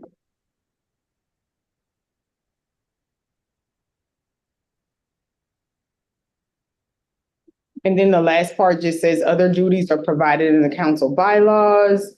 Outgoing chairperson shall provide incoming chairperson with guidelines and information for fulfilling responsibilities for council chairperson. Madam Chair, I do have a question for that area, Yes, for that last sentence. So I didn't see, I checked in the bylaws real quick. I didn't see like, what is the transition period? And while it's important for the outgoing chair to have that transition period with the incoming chair, first and foremost, wouldn't that be the same for the chairs for the committees? Do y'all have a transition period where you need to turn over all of your blah, blah, blah to the new person, all of your whatever's, materials and whatever to the new person, sit with them and answer questions that they might have so that they're better prepared when they have their first committee or council meeting? Do you have a transition period? Because if you do, that probably should go there.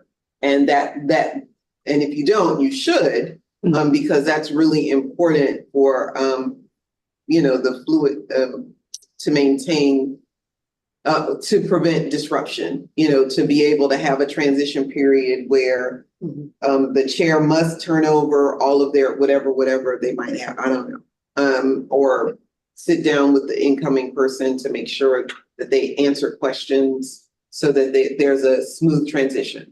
Okay. Does that make sense? No, yeah, that makes sense. It's not occurring for the committee chairs. Okay. Yeah, I don't know if there's necessarily any documents that would need to be handed over. I mean, Okay. everybody has access to all the documents Okay. that And are presented in those committees. Oh, go ahead, Jill. And usually, the for committees, usually the incoming chair is on the committee, so they're caught up.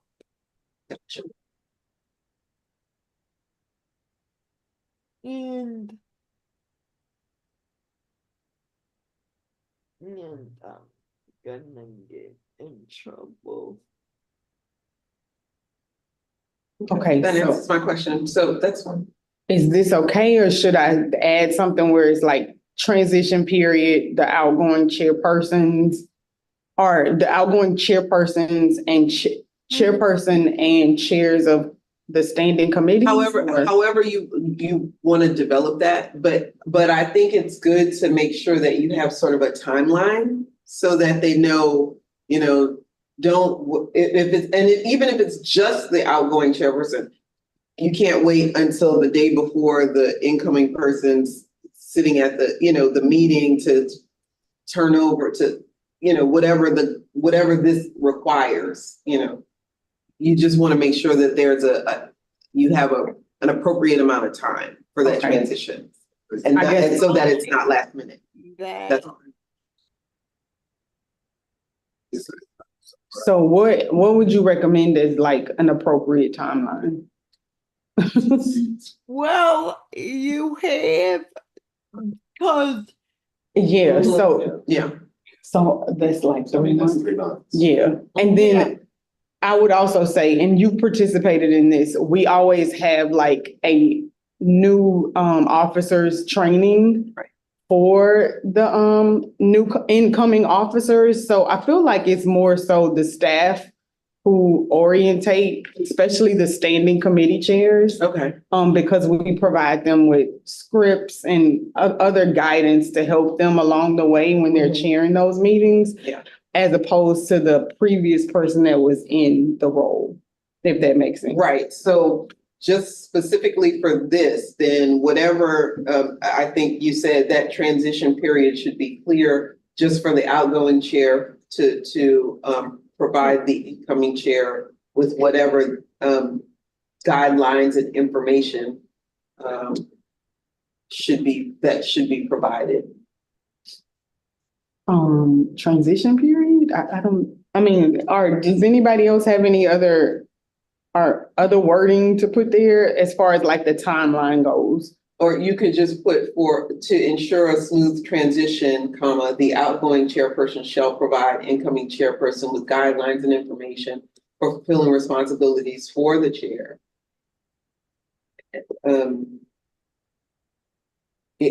During between the months of, or however you want to put that, July and October. Of course. Because that person would chair their first meeting in what month? October. Mm-hmm. Yeah. so maybe between July and October, Ebony and the outgoing and incoming chair can have like an orientation session with you, Nicole, maybe. Or the staff, yeah.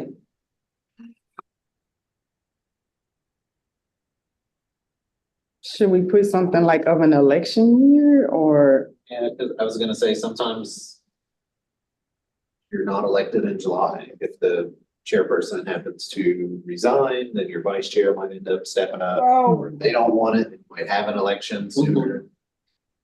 So I don't know if you want to factor in. Those situations. But don't it have to be brought before the That's council? the option. How many? Or something like, no later than. So you're saying in the event that it's not an election year, but there's a vacancy Right. and someone has to step up. So I say, but no later than, uh,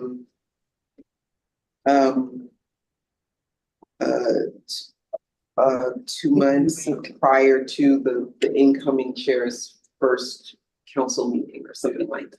Like use that to replace the July to October piece? Or keep July to October and have another statement? Well, but if you do 2 months, then regardless. Yeah, it doesn't matter if it's the July to October. If it's July to October, or if it's, sometime in between December and October and January. So if I, Your chairperson, would you Uh-huh. put like within 2 months of or vacating the position? Or something like that. Stepping out from the position.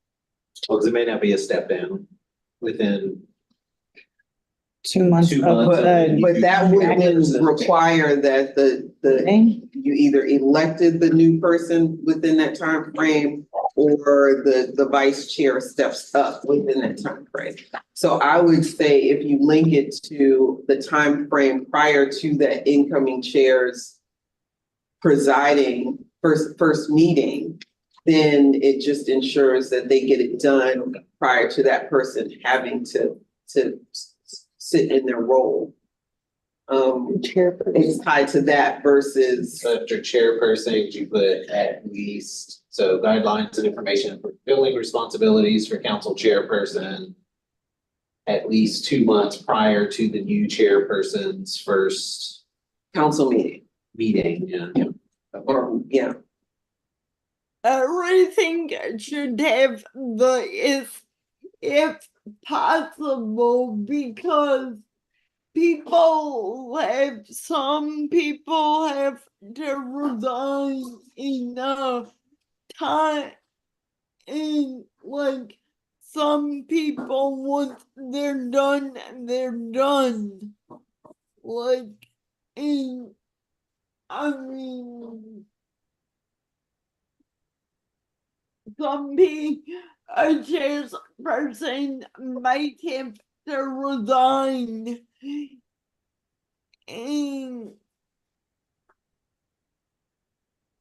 I don't know what I'm trying to say.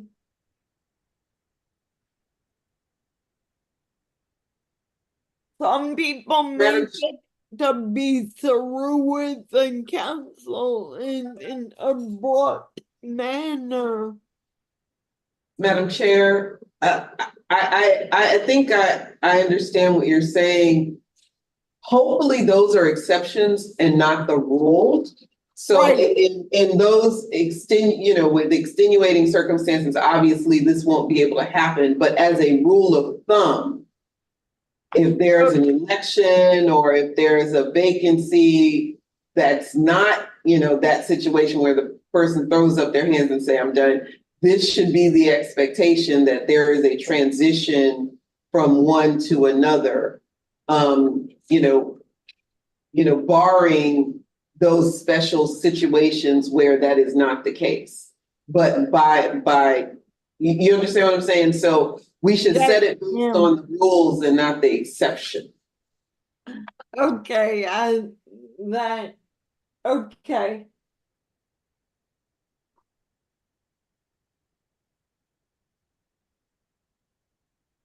Should we put language in here for if something, happens where they don't have the 2 months? Or just address that as On a case by case basis, yeah. Okay, An gotcha. exception happened, Mhm. just figure out a path. Okay. Okay, does anybody else have any questions or comments about that particular section? Sorry.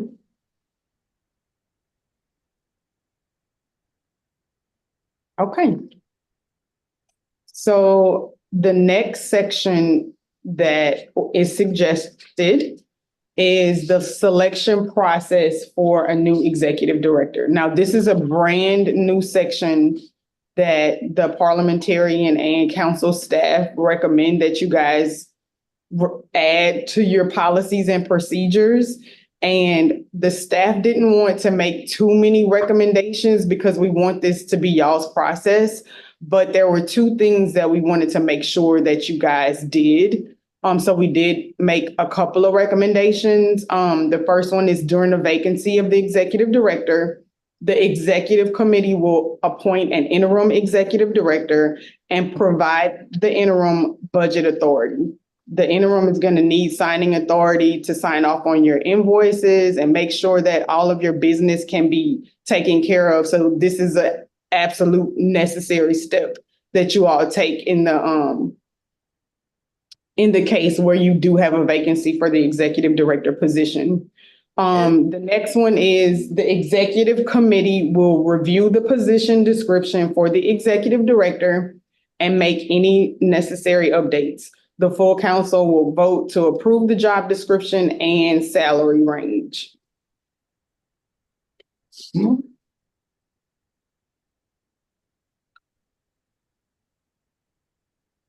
You have a question, Eric, about this part?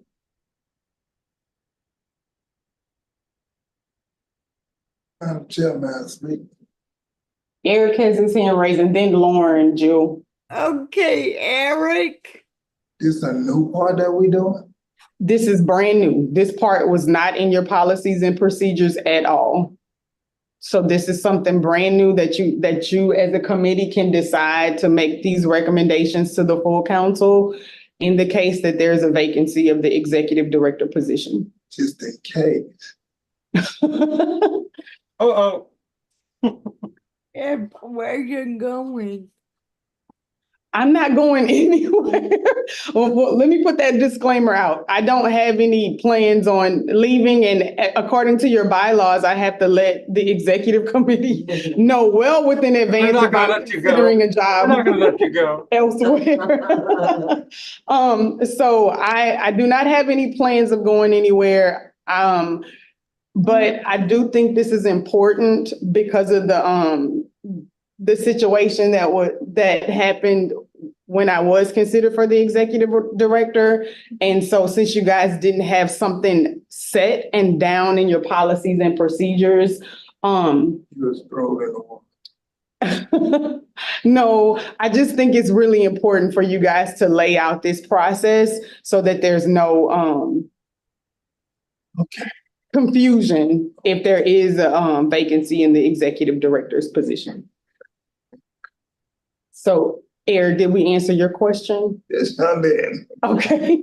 So, Jill, Lauren has her hand raised. Oh, Lauren. I didn't really, well, I kind of had started doing some research on this section in preparation for the meeting, but I didn't know how it was gonna go. So I apologize for not sending it out. But I did email it to you, like, as the meeting was going on. You just emailed it to me?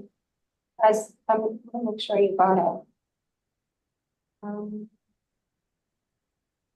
Because there was like a good section that it didn't come through. If I could do it on my phone real quick. If you could pull it up and maybe we could use it as a base of discussion. What, can you send it to me? I don't have I'm gonna it. send it to you again. Yeah. Oh, okay. Don't get the internet. I Okay. thought it went through. But what it is it's a guide from Utah.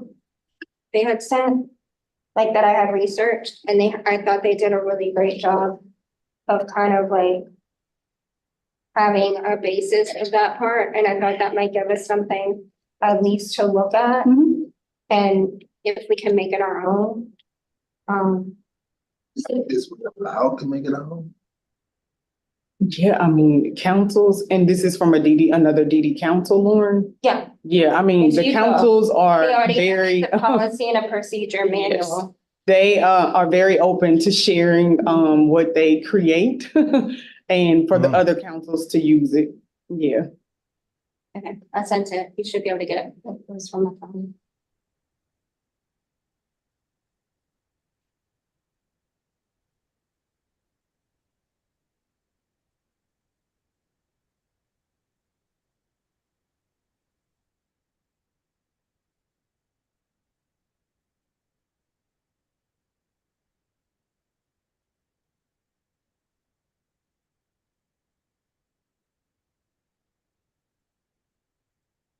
And I could just start talking about it if you want me to while we're voting.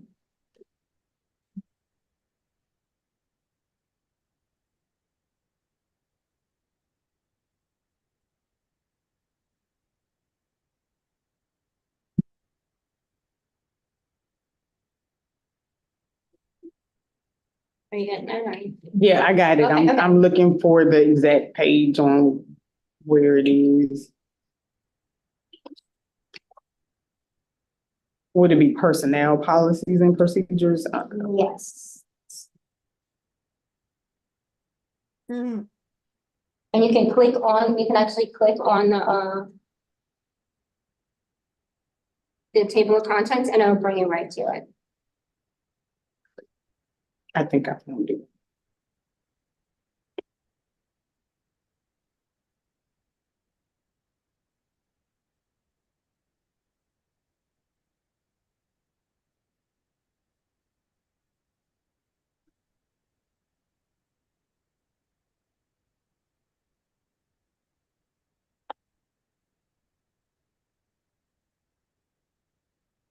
There's something like this in the DD Act as well.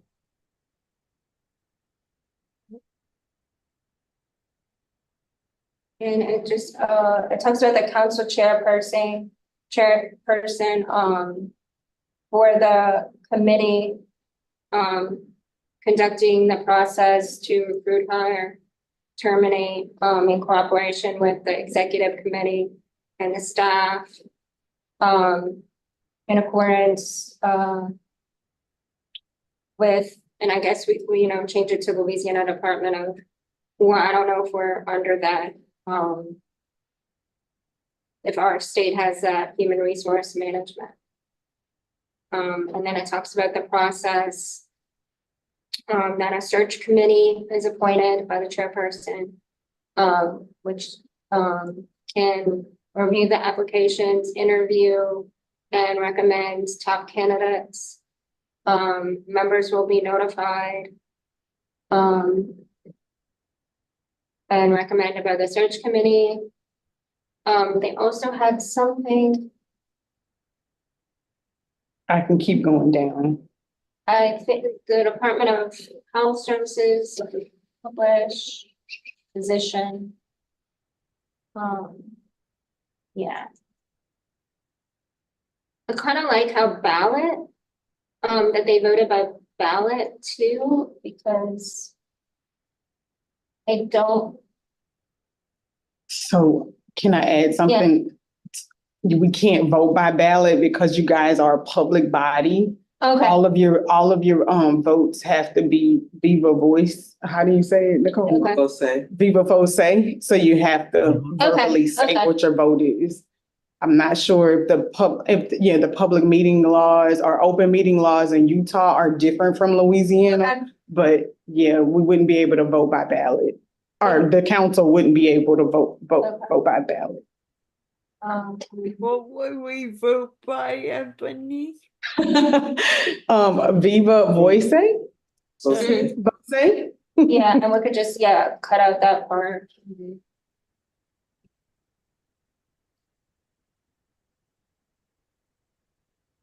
I don't know, I know it's kind of concise, Mhm.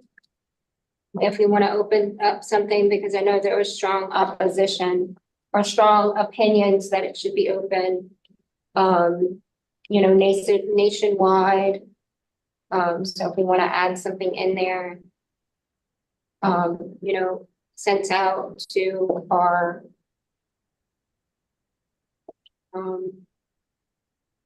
other partner agencies to help, I don't, I'm just, I don't want to just feedback, I suppose. Madam Chair, Yes, ma'am. so I know this particular search committee, this previous time did not want to use, like you said, a nationwide search, but I do agree with Lauren. I think you should include some language that says the search committee may, if if applicable, or if they see fit, choose to use a certain, whatever that resource was that they didn't want to use before, but just give them the option. Not saying they're required to, but the next search committee may be like, you know what, we want to do blah, blah, blah, and we want to use so that they should have that option or authority to do that. But make it very clear, it's not required. Because I think that was the big thing. That was the major issue for the last one. They didn't want to use the company, the third party to do that. And so because all of the process around it sort of included that search company, then there was no process left. And that was the major issue. So I love this, Lauren, that you've been able to find this and put this in here so that moving forward, there is at least a process in place. And then they have the option, depending upon how the search committee is made up, to go low, to do it themselves, and then or to use the search committee. But the most important thing is also that it's posted, because that is a standard practice. And I don't remember for Amy, do you remember, did y'all post it yourselves, or did someone in LDH do it? We did it ourselves Okay. through the contractor we hired to help with the front. Okay. So and I do agree, like, but again, this is lengthy for the bylaws, but for some reason, it always stands out to me that we went against the search committee because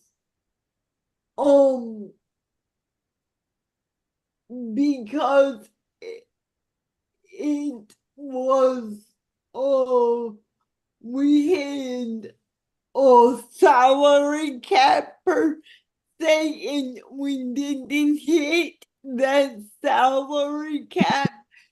So when the job opened, so we didn't use the search committee. So I think that, and I think today that maybe we can say that if the position becomes available, and we offer over this amount of dollars, we will use this selection process, and then maybe have a link for protocols for a selection process.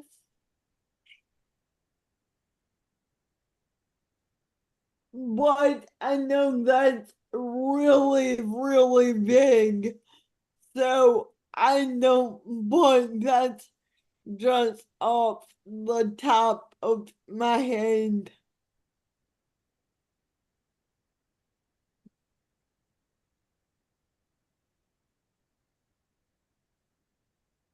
Madam Chair. Oh, Lauren?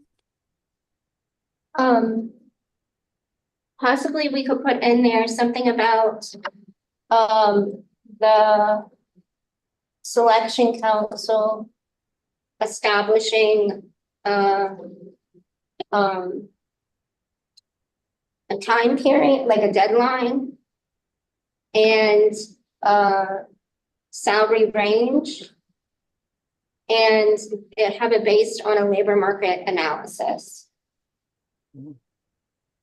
And that can be done we could solicit the assistance of the Louisiana Workforce Commission and have them do a labor market analysis on similar positions.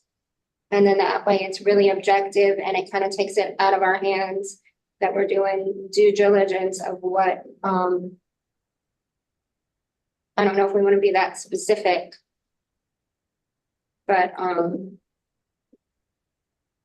I just think there might be a way to put something in there or at least just establish a pay range.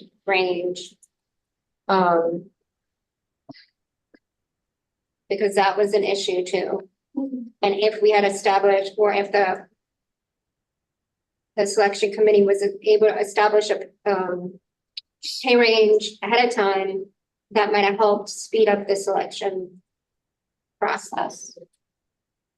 But we don't know how much, I personally don't know how much authority we have over the pay. And how that works. I mean, as a council, you determine pay, you determine who you Right, want to okay. employ as your director, what you want to pay them, what range you might want to pay them. I mean, certainly you would do that in conjunction with what's our budget look like, what are we currently funding, what's available. I mean, if you want to put something in there that says, you know, whoever is going to look at a salary range, that'd be great. I just wouldn't come up with a salary range yet. I don't. Right, I want to post it, because we don't even, That's gonna change. we don't even depending know on what the the time. inflation. Yeah. And I think one of the other considerations that happened this past time as far as a search committee went. So the last search committee that we did, I was staff over that, and there were two barriers. One was the pay that was being offered was subpar, so we lost a lot of candidates that way. And then two, the selection committee, or the search committee is what we called it, moved very slowly. And you lost people that way because they accepted other positions, or they just decided, I mean, this is unorganized, I'm not dealing with this. So those are things to keep in mind when you have to go through this process. Sam, we It have, really does complicate things. Sam, we have to go through this process. Right now, you don't have a defined process, so kind of do. Madam Chair. Yeah. So when I read this, well, knowing how you all felt about a third party, which is why I made a distinction. Obviously, this last time around, the search committee was the executive committee. So, Correct. but for me, a search committee, because there might have been other council people who might have wanted to be on the committee that looked over the can. So for me, a search committee, comma, internal or by third party, comma, you know, it doesn't necessarily have to be a third party, but if you include that search party, either internal or third party contracted, you know, so that way you have the option. And so that's what I meant by the search committee. Yeah. Meaning it could be any one of you all, and it can only be internal council members on the search committee. Or it could be a contracted third party if y'all choose to go that way. But I think the search committee should not just be the executive committee. Right. It should be open to whatever council, the chair, council members who want to participate, and the chair appoints to be on it, right? Right. Okay. That's how it was when we selected Amy. It was the executive committee plus a representative from each of the of the standing committees. Then Brendan, what else am I missing? Well, you're probably thinking of, there was a lot of turmoil, let's say, of getting folks that did not serve on the council seated on that committee. Right, cause, So caused delays and issues. right, Uh, that. Because we used a third party in that scenario as well. We had a search committee and a firm that the search committee worked with to do the search. It's a disaster. Okay. Lauren has her hand raised, Jewel. Okay, Lauren.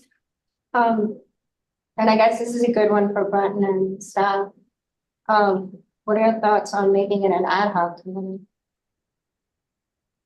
So that. It is an ad hoc. Can appoint, you don't even have to be a council member. If there were good can members or good members of the public or other agencies that say, hey, I would like to participate. At the time, the feds did get involved and said that if you are not a council member, you should not participate in this committee. Because Okay. again, it is the council's decision of who the Right. director is. And so if you're not currently serving on the council, they did not recommend any decision makers sit on the committee Okay, that were not council members. But certainly all those other people should come out to the meetings because they were public meetings. okay, Interviews and stuff were executive session.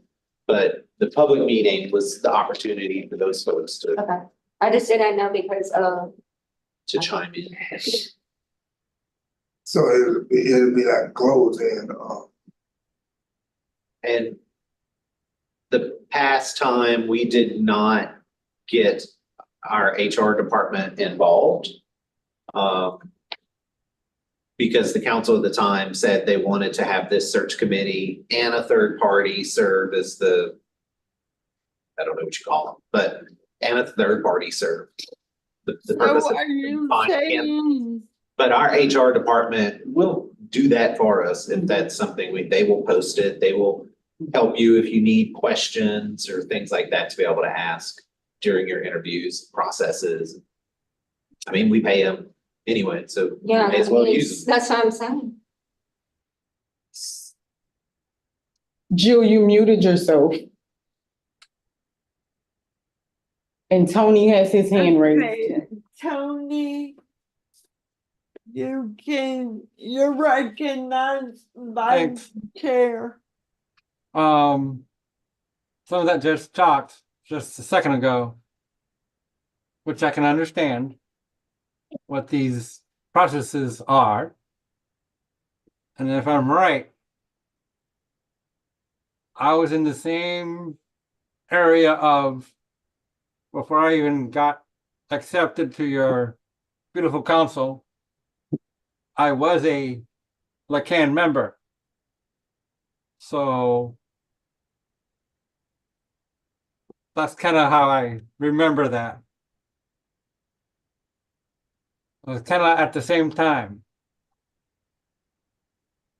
But that was before I got the acceptance and a letter saying, "Congrats, Tony." So I just remember that.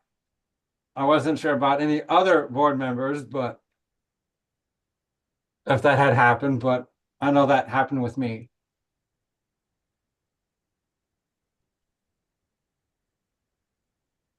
Madam Chair, Yes, Nicole?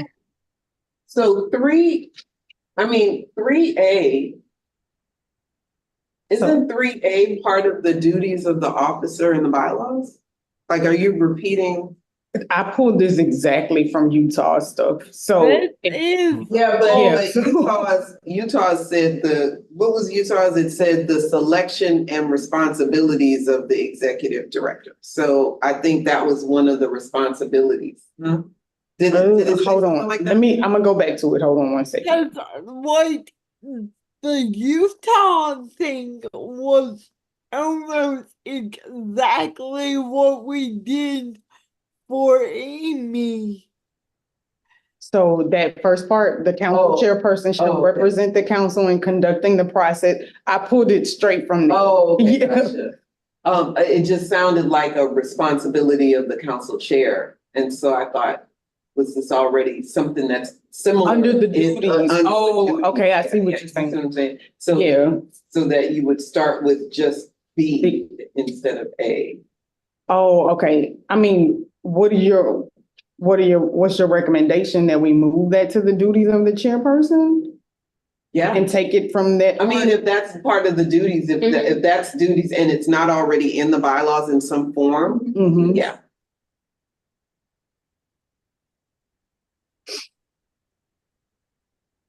I have to find it.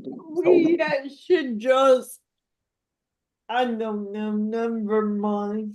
Yeah, because it's something, some part of that is already in the bylaws, like some part of it, not all of it. Yeah, I don't even know if we have duties in the policies and procedures. It's No, it in just bylaws. says refer to the bylaw. Oh, it says refer to the bylaws. Okay. So just have to go under We just bylaws. need- Can't we just like make the way we need our virtual protocols? Can't we make protocols for the selection committee? I mean, but I know that kind of goes against y'all's suggestion, Ebony and Nicole. Well, staff and Nicole. No, Madam Chair, I don't think it goes I don't think it conflicts. I think it could actually go hand in hand. I think there should be something in the policies and procedures that talks about a process, because that's what members are gonna refer to. But then if you want to be very specific in terms of not using a third party or using a third party or timelines and deadlines like Lauren talked about, that could be in addition to, just like you have the virtual protocols, that could be a separate document specifically for even more fleshed out details for the process. So it just all depends on what y'all feel like you need. You could either put all of the details here, or you could keep it sort of general high level and then have details in a specific protocol that the internal members of the search committee would receive, or I like that. Does that make sense? No, that makes sense. Oh. So can I? That's what, That's that's kind of what I said, like, from the get-go. But Ebony, what were you saying? I'm sorry. Oh, no, you're fine. I just wanted to, so for number 3, Nicole, you're saying that I should take 3A out and say refer to the bylaws. Or just simply take it out and put it in the bylaw. Okay. And then 4 would become 3.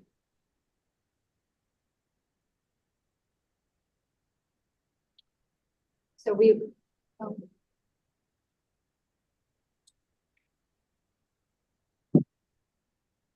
Yeah, Lauren has her hand raised.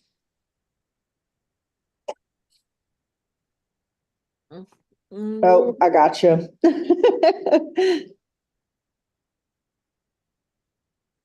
Lauren, so Nicole, should we, just went out of my head. What I was gonna say before that is, should we put in there the chair or the selection committee shall make a process to be approved by the general counsel with deadlines, Yeah, kind of thing? right. You know So what I'm that saying? way, yeah, so It that, just tailors it, Mhm. tables it, and that way each council can decide, okay, how are we moving forward? Mhm. Is this something I need to be a part of? I Right. feel confident in this, let me voice all my dissent now, Mhm.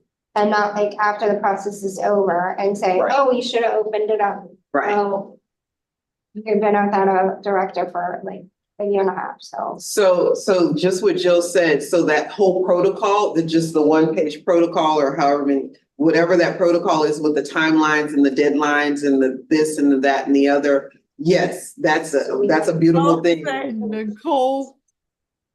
We should mention it in here. Yeah. Okay. So the search committee, shall develop protocols to be, approved by the full council. Yep.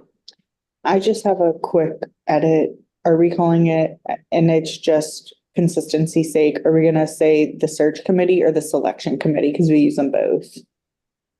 Oh, Sorry, where does it say where does it say selection? Oh, I'm sorry, I put that. I No, didn't. that's fine. I just wanted to clarify.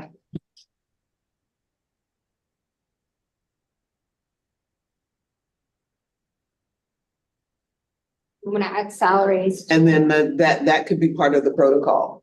I was just getting ready, Yeah. the salary, the LWC, all of that information. Yeah.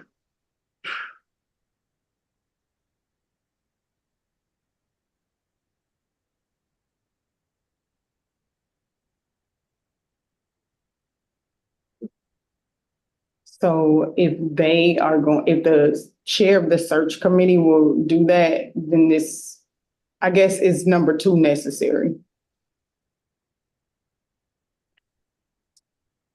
Oh, That's the chair. Committees. I think the Oh, yeah, the committee. procedures. yeah, Committee. the committee. Yeah, we have. So should I say the search committee? Search committee Yeah. will develop Yeah. protocol, detailed procedure. Okay. Because I think that's what.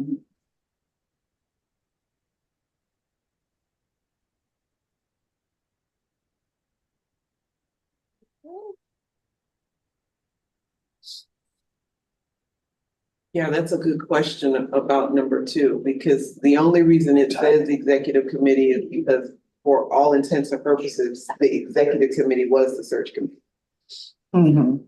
So you could either move 2 down to 3B or something like that. Or if you just want the executive committee to be the one to be responsible for the job description. I mean, if everybody's in agreement with a search committee, I would say that they would be the ones to develop the job Yeah, I description. think that's important. I think it should be the executive committee. And then we bring it to the board. Wait, I'm sorry, I didn't hear what you said, Eric. I think it should be the executive committee and then we bring it to the board. Well, I mean, technically, the search committee would do it, but the full council would still have to vote on it. Yeah, so, instead of the executive committee doing it, it would be the search committee. Yeah, that's basically. So you're saying just, let's see. I could just say develop protocol, including.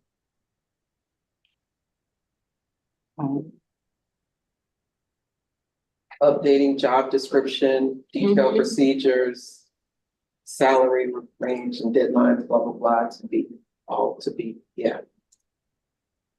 There you go.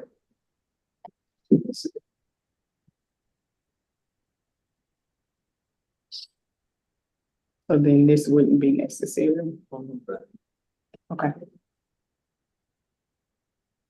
Oh, Joe, oh, Lauren, I remembered my question, I'm sorry. So I kind of, if we have to move anything else to change in the bylaws, technically, Nicole, can we just make an amendment instead of having to do the whole bylaw approval again? No, the process is the process. It would go a lot more smoothly because you'd only have if you have one amendment, you would still send it out to all of the members to let them know what the amendment is they'll be voting on. Then the bylaw committee the chair would present the change and they would vote on it. And Okay, that's because if we have to move something, I was just wondering how big of a process it's gonna be. Yeah, the process is the same. It's just a lot quicker when you're only doing like a onesie, twosie versus we did a whole revision. Okay. Which is why it took so long.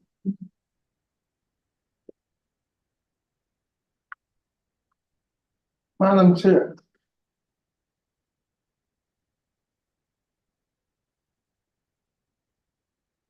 Mr. Taylor, how may I help you? How you doing? Good. I- How I you just wanna- doing? I'm doing fine, but I'm cold, but it's almost lunchtime. But I got a question. Yes, sir. Who's in charge if you take sick or anything go on? Who's next in charge if that's? The good deputy director here. Oh, okay. Well, The reason why I asked that question is because, I said pass. okay. If anybody gets sick, we're in Mr. Andrews's hands, and I don't know y'all. Yeah, you better buckle up. Yeah, Yes, if I get sick, Mr. Andrews here would take over. okay. A good cop back. I'm never gonna learn your last name, apparently. Who, for Brenton? there you go.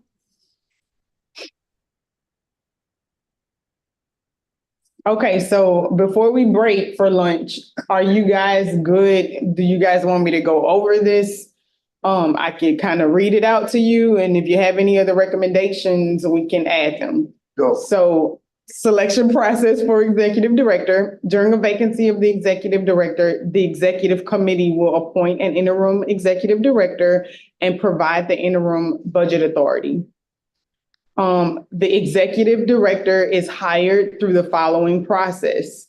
The Louisiana Department of Health Human Resources shall publish the executive director position and collect applications.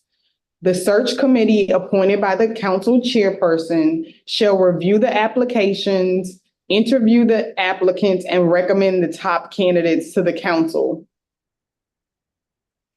Maybe, I think we may be getting ahead of ourselves Yeah. with that. I think the first part should go, or the second part where you said the Yes. search committee will develop the protocols and all of those things should go Go before. first, as Yeah. B, and then you can make the next one C and then D. Yeah, there you go.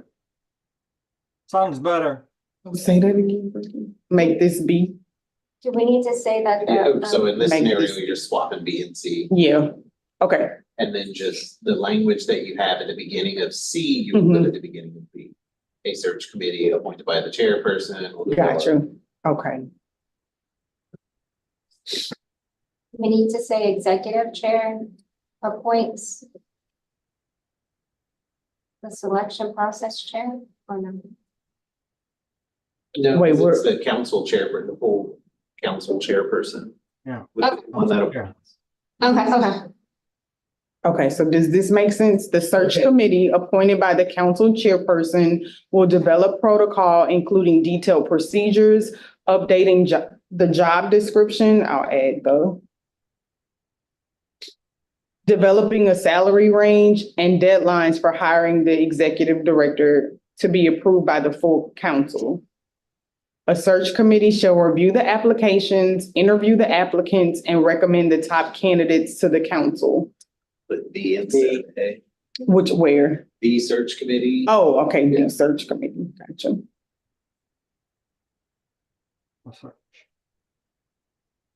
All council members shall be notified of the meeting for selection of the executive director.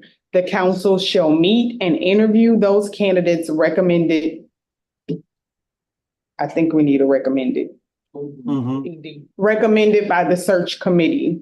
The council chairperson, and I kind of skipped down because they had a lot of information in Utah about ballot Yeah. votes, and so I skipped all of that part. The council chairperson will offer the candidate who receives the majority vote of the attending council members in person or virtually, the executive director position. Should we say anything about, since the chairperson will offer the candidate, should we say something about them negotiating the salary based on the salary range of the approved salary range? Or just leave that part out? Is that in Would that bylaws? be part of their protocols? Yeah, I was Yeah. just thinking it could probably go in the protocol. Oh, okay, got you. Because that's what it should be in the protocols, yeah. Yeah, okay. So is everybody good with this selection process for the executive director? Anybody else have any other suggestions? Okay, great. So Jill, it is 12:02. If you want to go ahead and ask if there's any objections to breaking for lunch, you can.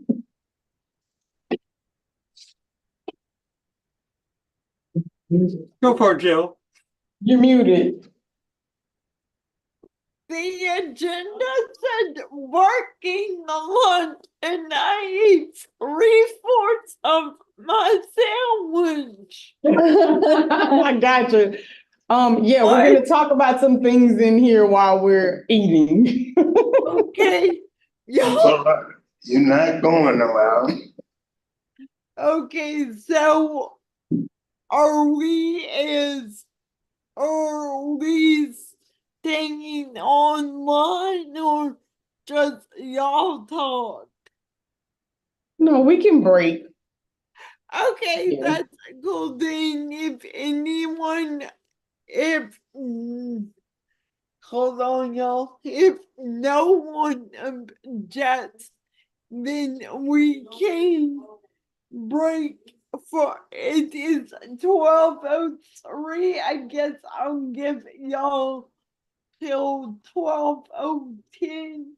No, we will break till 1 for lunch, I think. Ebony. Yes, that's right. Okay, well, y'all enjoy y'all's conversation.